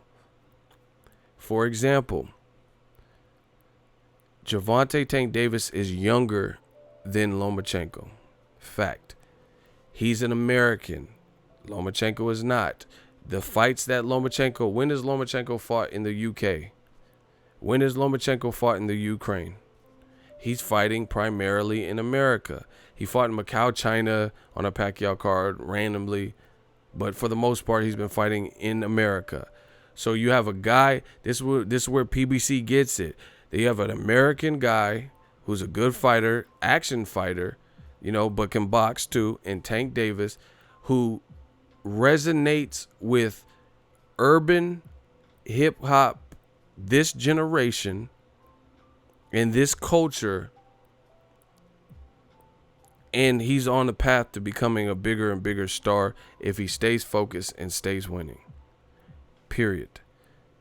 Lomachenko cannot do this unless he fights somebody, because personality-wise, he's not like super outspoken. His English is improved, but it's not, you know what I'm saying? It's a little bit different. He's not like, he's more of a showman in the ring than outside of the ring. You get what I'm saying? Versus Tank is friends with Drake. That automatically, and he knows, like, Meek Mills and, just whatever people. Lil Wayne's are coming to his show. It's different. I'm sure there's basketball players and shit that fuck with Tank, and different rappers and, that type of stuff. So automatically he's connecting to a different, broader audience than like a Lomachenko. You know what I'm saying? Just by affiliation. Because celebrities are coming out to Tank fights. Does that make sense to you guys? Like when I see Tank fight, I see celebrities retweeting, oh, that boy Tank is a bad beast. You know what I'm saying? Like big celebrity. So he just connects with a different audience. He about to fight in Baltimore, have it turned. Odell Beckham. That's what I'm saying. Odell Beckham in his locker room and shit. That Odell Beckham's about to go with the Browns and shit. Like, so, he's connecting with the different. Lomachenko, I don't really see that. I don't, not to that degree. I don't see him connecting with a bunch of celebrities that are hip and, popular. So, and popular amongst people Tank's age and shit. Lomachenko's probably like 28, 29 maybe. So it's just different. So Tank has an opportunity to keep growing and become a pay-per-view star. And then you have a Baltimore fight. He about to have that turned because that's where he's from. Lomachenko ain't from here. So no matter where he fights, it'll be like an adopted home. So that's kind of what I see with the PBC plan. People was playing checkers. Al Haymon's playing chess. They're building up Leo Santa Cruz versus Tank. I told you that a long time ago. These people have the potential to be stars. Like what? Okay, I'm just listen to me. Tank is already popular. He already has a lot of celebrities showing up at his shit. He's coming out to Michael Jackson. He's popular. That's the bottom line to it. He's popular. He's dating a girl, you know, I forgot her name, but anyway, the girl he's dating, she is celeb. It's different. What's his girl name? It start with an A. I forgot his girl name. She used to date a rapper, G Herbo. What's his girl name now? Ari, exactly. So that's what I'm saying. She's like it's just like, you know, Tiger being with Kylie Jenner or Travis Scott being with Kylie Jenner. That stuff also helps your branding too. You get what I'm saying? Lomachenko, nobody really knows that type of stuff. And I'm not saying all your relationships should be public. I'm just telling you what it is with Tank. She not a celeb. She wasn't dating G Herbo or whatever the fuck. She wasn't known about before Tank. That's what you're telling me?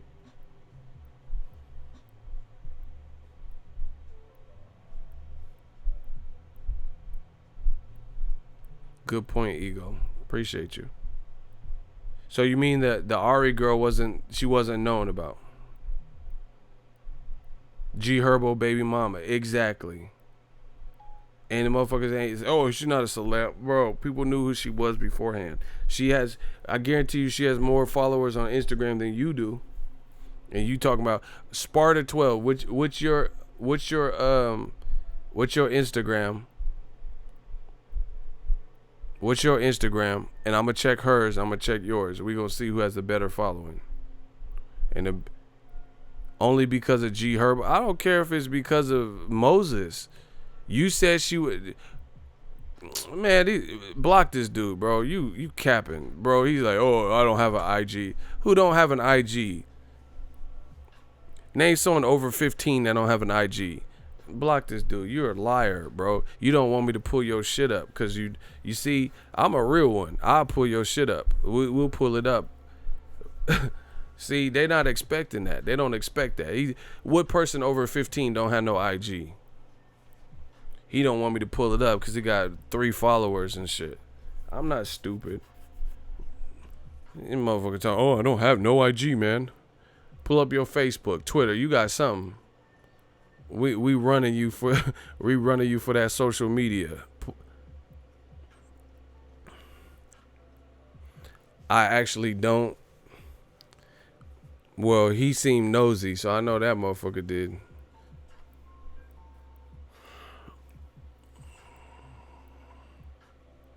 He said, yeah, man, I seen dogs with IGs and shit.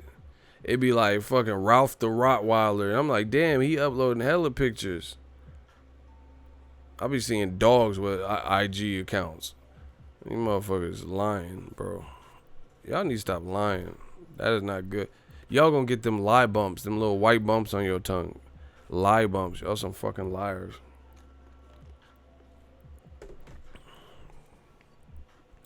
Bottom line, y'all could believe whatever the fuck you want, but I'm telling you what it is. Tank is a star. I've been around him. I've seen the jewelry. That's the other thing. You don't understand it. Some people don't understand culture. Tank be blinged out and shit. Tank be having like, he be flooded with it. This motherfucker have drip on and jewelry and stuff. That goes a long way in the culture. You know, in the culture, people look at that and they associate it, whether it's true or not. Whether you would spend your money on it or not, people look at stuff like that. Lomachenko don't be doing that. He don't look flashy. He don't look flamboyant, nothing like that. So, yeah, he's friends with Drake and all this stuff. That's what I'm saying. So he's already a star, and it's only going to get bigger and bigger for him if he keeps doing what he's supposed to be doing, period.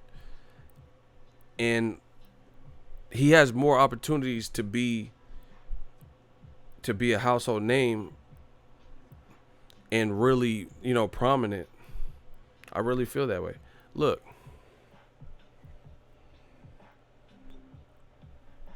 Look, he got his own promotional company. 1.5 million followers. And he's still working on his resume. The fact is, white America, this is from Michael. He said, the fact is, white America is so racist, they rather praise a foreigner than give a black man credit. But it's black Americans who influence the world. Big facts. See, you know what I'm talking about, bro. But that's what I'm saying. And these companies are going to learn. They keep putting on Tyson Fury and Tom Schwartz and Lomachenko versus Corolla. Those aren't like star making fights like that. You get what I'm saying?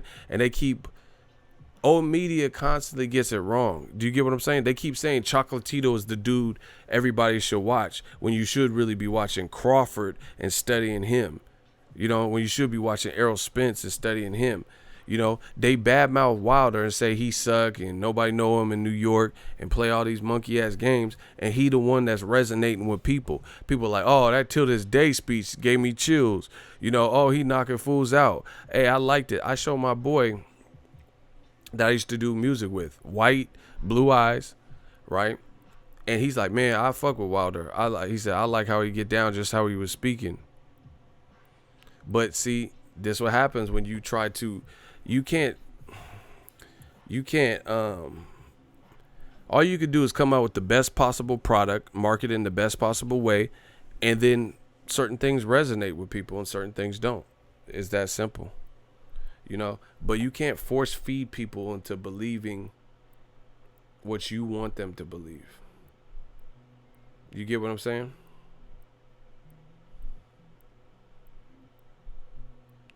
Like, consider this. Lomachenko, he's been compared to Muhammad Ali, right? He got compared to Muhammad Ali, and he's still not as big as based on the level of praise that he's got. Look, this is Tank, 1.5 million followers, and he only follows 91 people. And it's not just about followers, but this is, you know, a quick snapshot for y'all to see.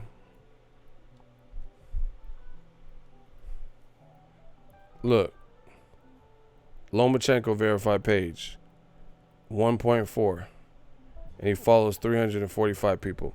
So Tank is younger, already got more followers, and he ain't even been, you know, he's still working. His best opportunity was probably Abnamatas to really get some steam going, right?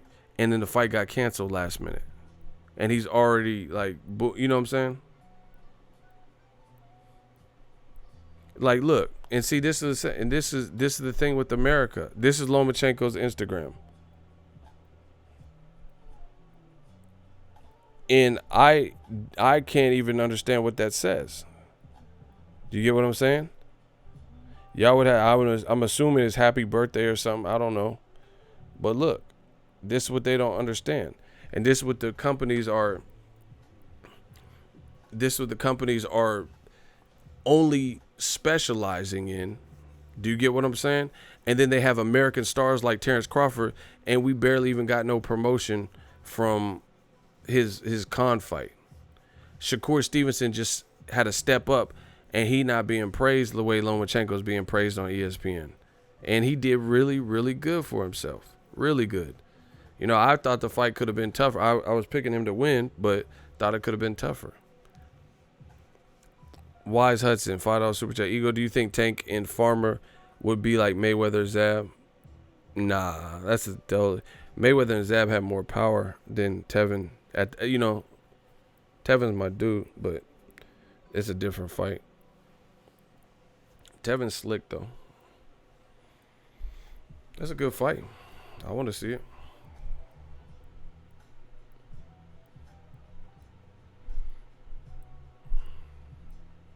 Like I said, it's just different cultural differences that people don't understand. And they will understand. Like, for example, what do you think is going to have a higher live gate? Deontay Wilder versus Dominic Breazeale in Barclays, or Tyson Fury versus Tom Schwartz in MGM? What do you think will generate more money and views? Wilder, exactly. That's what I'm saying. These companies gonna have to start paying like they weigh, you know what I'm saying? Like the same attention that they give everybody else, they're gonna have to give to us Americans, no matter if they black or not. He said, I still don't know who Tom Schwartz is. And see, and the worst part about it is this. They're not doing enough, in my opinion, to help us figure out who he is, or to even give us anything to be excited about in a fight like that. You know what I'm saying? I ain't seen nothing. I ain't even heard from Tyson Fury. I ain't heard nothing about it. You know, Triple G, Steve Rose. What are these companies are thinking that these fights are going to do in America like that? New media is the new leader. You already know that. Just look at it. These are major American companies, and Tyson Fury versus Tom Schwartz, Lomachenko versus Corolla, Triple G versus whoever, Steve Rose. And this is what they feel the public wants. But meanwhile, like I said, look at the black fighter. Joshua was about to fight Gerald Miller, who's all of 317 pounds. You know, Crawford just fought Amir Khan.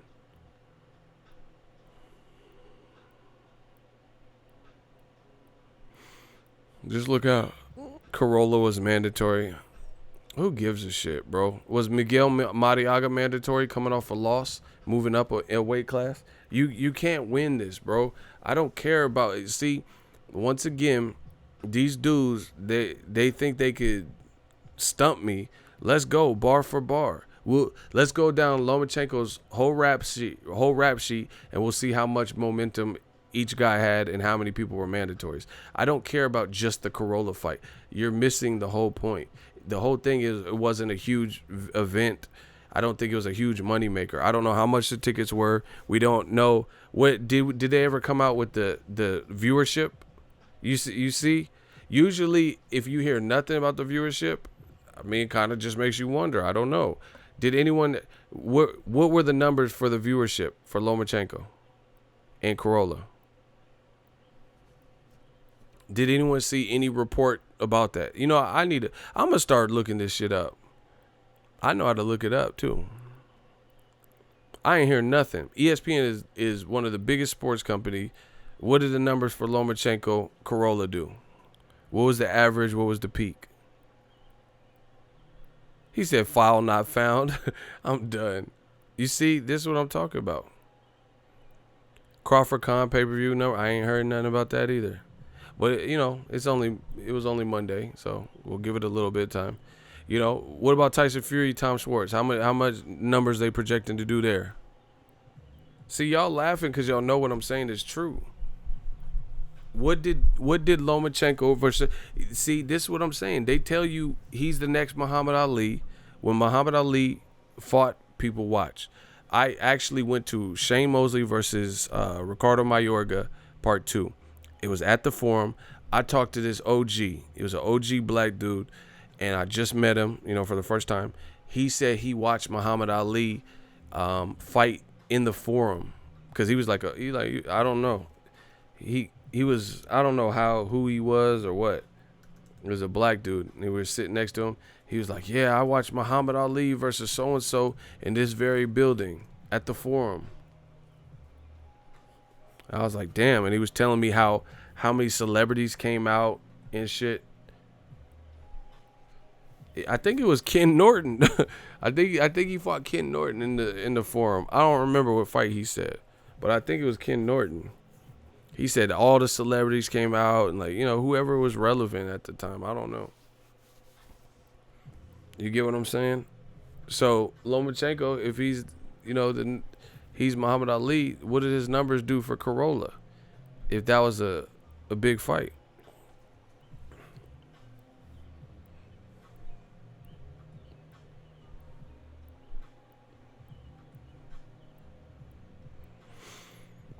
And see, like, here, this is the other thing, what I was saying with, like, the top rank situation. The fights, Here's an example. Bob Arum is screaming, I want to make Terrence Crawford my guy versus Errol Spence, right? I want to make it. But the equivalent for Lomachenko would be Mikey Garcia and Lomachenko. Mikey Garcia, Lomachenko, or Teofimo and Lomachenko. Those would be the equivalent level of risk fights and interesting style matchup as a Terrence Crawford, Errol Spence is in the welterweight department. Do you guys agree with that? In terms of magnitude, interesting style matchup where you could go, whoa, I don't know who I want to pick here. You know, I would say Lomachenko versus either Mikey Garcia or Teofimo are those level of fights like a Spence and Crawford in that division.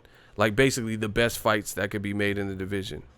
Exactly. See people agreeing? But guess what? Those aren't the fights being talked about next for Lomachenko. They talking about Lomachenko coming back. This is what I'm saying. The black fighter, you want him to fight the toughest, the highest rated person in the minds of fans outside of his own self because he wants it. I get that. He's a fighter. You want him to fight the highest, Ken and Ryu. But Lomachenko ain't fighting his version of Ryu. He's not. So I want to understand how that happens. How come Vodstick don't have to fight Better Biev? How come Lomachenko don't have to fight Teofimo next? How come he don't have to fight Mikey Garcia when he was undefeated at lightweight? That would be the equivalent to what Spence Crawford is at 135 to me. Stylistically, big fight, interesting fight, fights people would pay for, etc. It's not making sense, man. Doesn't make sense. And like I said, it's really a spit in the face because they'll tell you all these other fighters, especially if they're non-black, and especially if they're not American, they'll tell you all these other fighters are the greatest fighters in the sport right now, but they don't have to fight the competition that would help us understand that. Do you get what I'm saying? If Lomachenko no-mossed Mikey Garcia, especially when he was undefeated, that would mean something to me. I'll be like, whoa, this dude for real. Because Mikey just went up to Errol Spence's weight and didn't get no-mossed. His brother and dad wanted to pull him out, and he was like, nah, which is what I said. Bob Arum said that Mikey will quit versus Lomachenko. But Errol Spence is bigger and a great fighter and didn't make Mikey quit. But Bob claims Loma can make him quit, and we haven't seen it. We're not hearing about seeing it. Even though he just lost to Errol Spence, we're still not hearing no talk about it. What we are hearing is Richard Comey, maybe Luke Campbell. That's the problem, people. So big ass, Errol Spence didn't, who was jabbing his lights out and winning every round, didn't make him no moss. And like I said, if I see this, I know the matchmakers and the people behind the scenes see this. I know they do. You're saying publicly that Lomachenko will no moss Mikey, but you manage the career of Mikey. You know he's tough. You know he's durable. You probably watched him in sparring or heard about him in sparring. And he ain't quit like that. So, I don't think you believe that.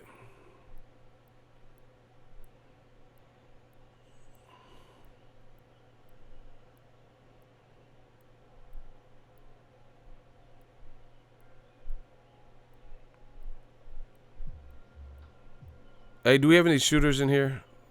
We got to start taking out the trash. We got solicitors. We got people saying stupid stuff. It's not Loma's fault T.O. can't make the weight for much longer. Then why doesn't he fight him and get rid of it? Who cares? He said he can make weight for the rest of the year. That's all you need to make the fight.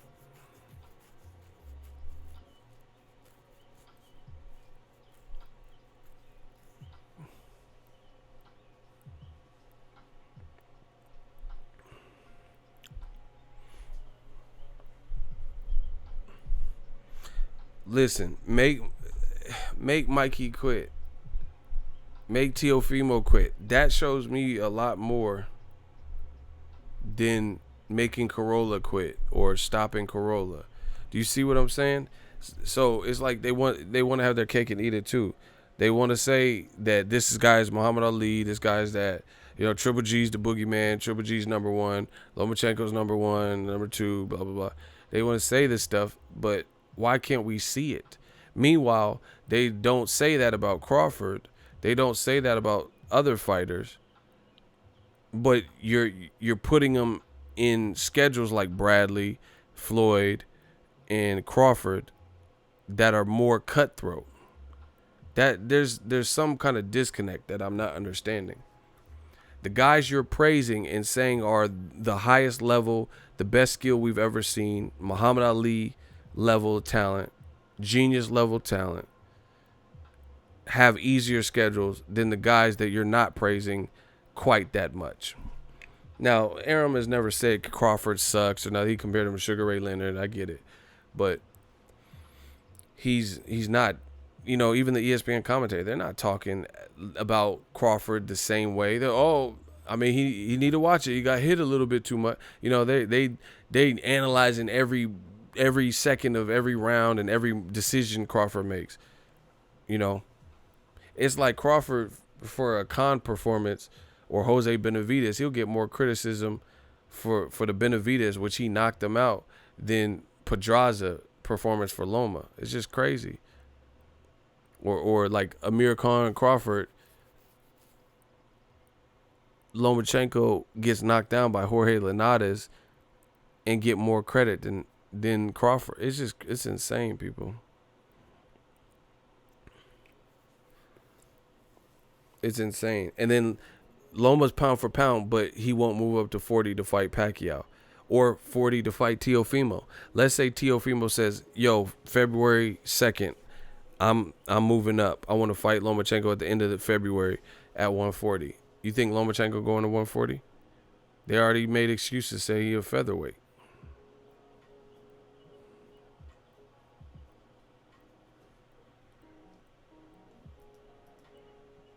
It's just the reality. So anyway, back to Al Haymon. I think Al Haymon is just gaining traction, gaining momentum, and Bob Arum and everybody else sees it.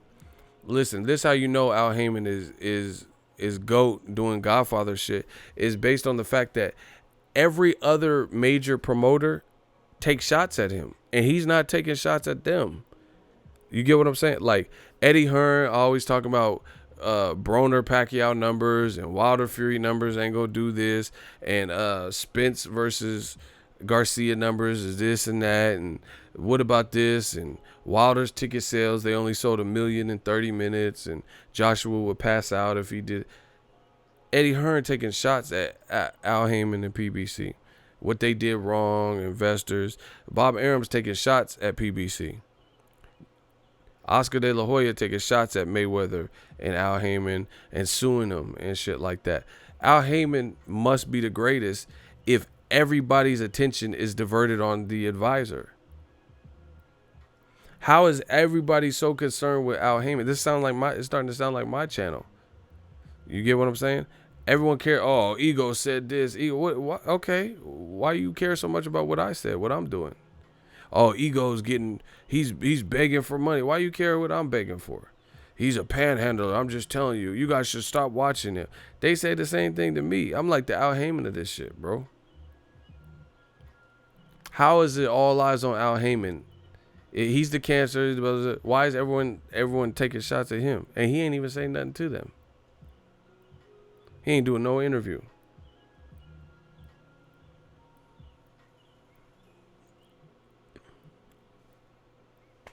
So that's how that lets you know what's going on, and the shifting of the guards and power. Because why would everyone be talking about what he's doing? You know, why would the people be outright coming out on their own pay-per-view shows saying don't buy his shit? That's like that's just outright hating. That's just outright. There's no other way to put that. If that's like some permit patty shit. You feel what I'm saying? Oh, Yep, officer, little kid selling water. I got him 10-4. Like, you hating? A little girl selling water and you call the boys on her? That's some permit patty shit. That's hating. But beyond that, how is what Bob Arum and all these other dudes doing? You know, Eddie Hearn talking shit about Luis Ortiz, talking shit about Al Haymon, and then now Gerald Miller failed the drug test, and now you need, you know, an Al Haymon fighter. That doesn't really, you know, necessarily benefit you. Same thing with Bob Arum screaming on Al Haymon, and then you're going to want to work with him the next week. Oh, I'm going to call Al Haymon next week to make Crawford Spence. So you're going to just diss him real quick first on national TV, and then you're going to try to work with him. It's just crazy. It's just crazy. That's crazy that you would tell people to stop. Like, just listen to how backwards this is. Stop fucking buying his shit, but I want to work with him. So you don't want them to buy it? You know, what are you doing? Like, it's just, that's not the way to handle any type of square business, to me. You guys can maybe feel, if you guys co-sign this, whatever, you run your business like that, but it don't make sense to me, you know. That's like, here's an example. I got an example for you. I'm the king of this analogy shit. If y'all want this analogy, because I'm the king of this shit, the king of analogies, can I get a hell yeah in the comment section? Smash the like button. Smash the like button. I got an analogy for y'all. Straight up, you are one of the realest YouTube channels that I listen to. Shout out to Anthony Lopez. I'm the people's champ, people. I got a great analogy if y'all want to hear it. Can I get a hell yeah? This is what Bob Arum's doing. I got a perfect analogy for you. That's like you working at a job. Somebody, I'll use Lowe's because I used to work at Lowe's and I told you all that. That's like we used to have 15-minute breaks. On your 15-minute break, you don't have to punch out, you know. But sometimes people would take slightly longer breaks. Like, I was eating or I was talking and now I want to eat this food real quick. So let's say their break was 18 minutes instead of 15. That's like somebody going to like the manager or store manager or human resources, HR person or something, and snitching like, oh, Ego in the break room, he's on his 15-minute break. He took an 18-minute break, right? So peep the setup. You're the man, brother. I appreciate all y'all. I appreciate you guys. So I'm in the break room and I'm trying to eat this yogurt and I'm slightly over my break that I don't have to punch out with. It's a 15-minute break, and then a coworker comes in, times me, sees I'm 3 minutes over, and goes to human resources to snitch on me. Right? They say, oh, Ego's in the break room eating Yoplait yogurt. He's been in there for an extra 3 minutes. Right? This coworker works in my department and then later asked me to switch shifts with them. Say, hey, man, I want to go to the San Francisco Giants game. Can you take my Saturday? I seen you're off on Saturday. Hey, man, you're off on Saturday. Could you work Saturday for me? And we'll switch shifts or just pick up my shift. And I know that motherfucker just went into HR and snitched and ratted on me and said I took an extra 3-minute break. And you want to switch shit? I'll switch your life. You need to switch your life insurance. I'll kill you, bro. You talking about switch shifts? Man, you gonna get hit with this switch blade. Fuck out my face. I would never work with. You just told on me for taking the extra 3 minutes, my dude. And you want to switch shifts so you can go to a baseball game?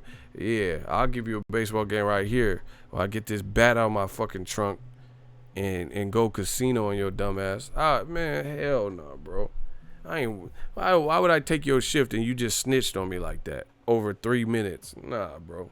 I don't see, y'all got me fucked up. I don't know where y'all come from That y'all on some goofy shit. Y'all on goofy timeout. Y'all on some weirdo shit. That's weird. That's weird if you know the person just went to HR and said, yeah, man, Eagle's in there.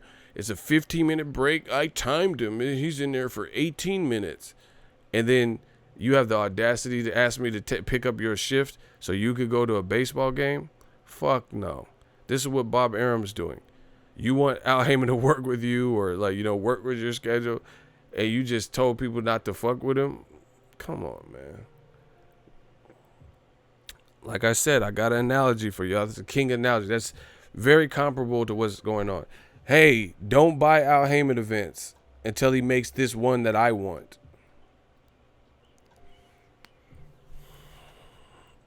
Don't. He's the cancer of boxing. He's a dickhead. He sucks, you know. And then you're supposed to just work with someone that just did that to you. You know, someone just ratted to you to HR, and you're supposed to just pick up their schedule and help them out when you have Saturday off. That's not how real life situations work. I would never, if you do something like that to me, some like petty bullshit like that, I want to see you fail. Me personally. I don't want to see you shine. I would want to see you fail. I want you to come in on Saturday and miss that game. You know, that's just who I am. I'm Petty Hearns. That's my time, people. Let me know what you guys think. The Vampire Stream.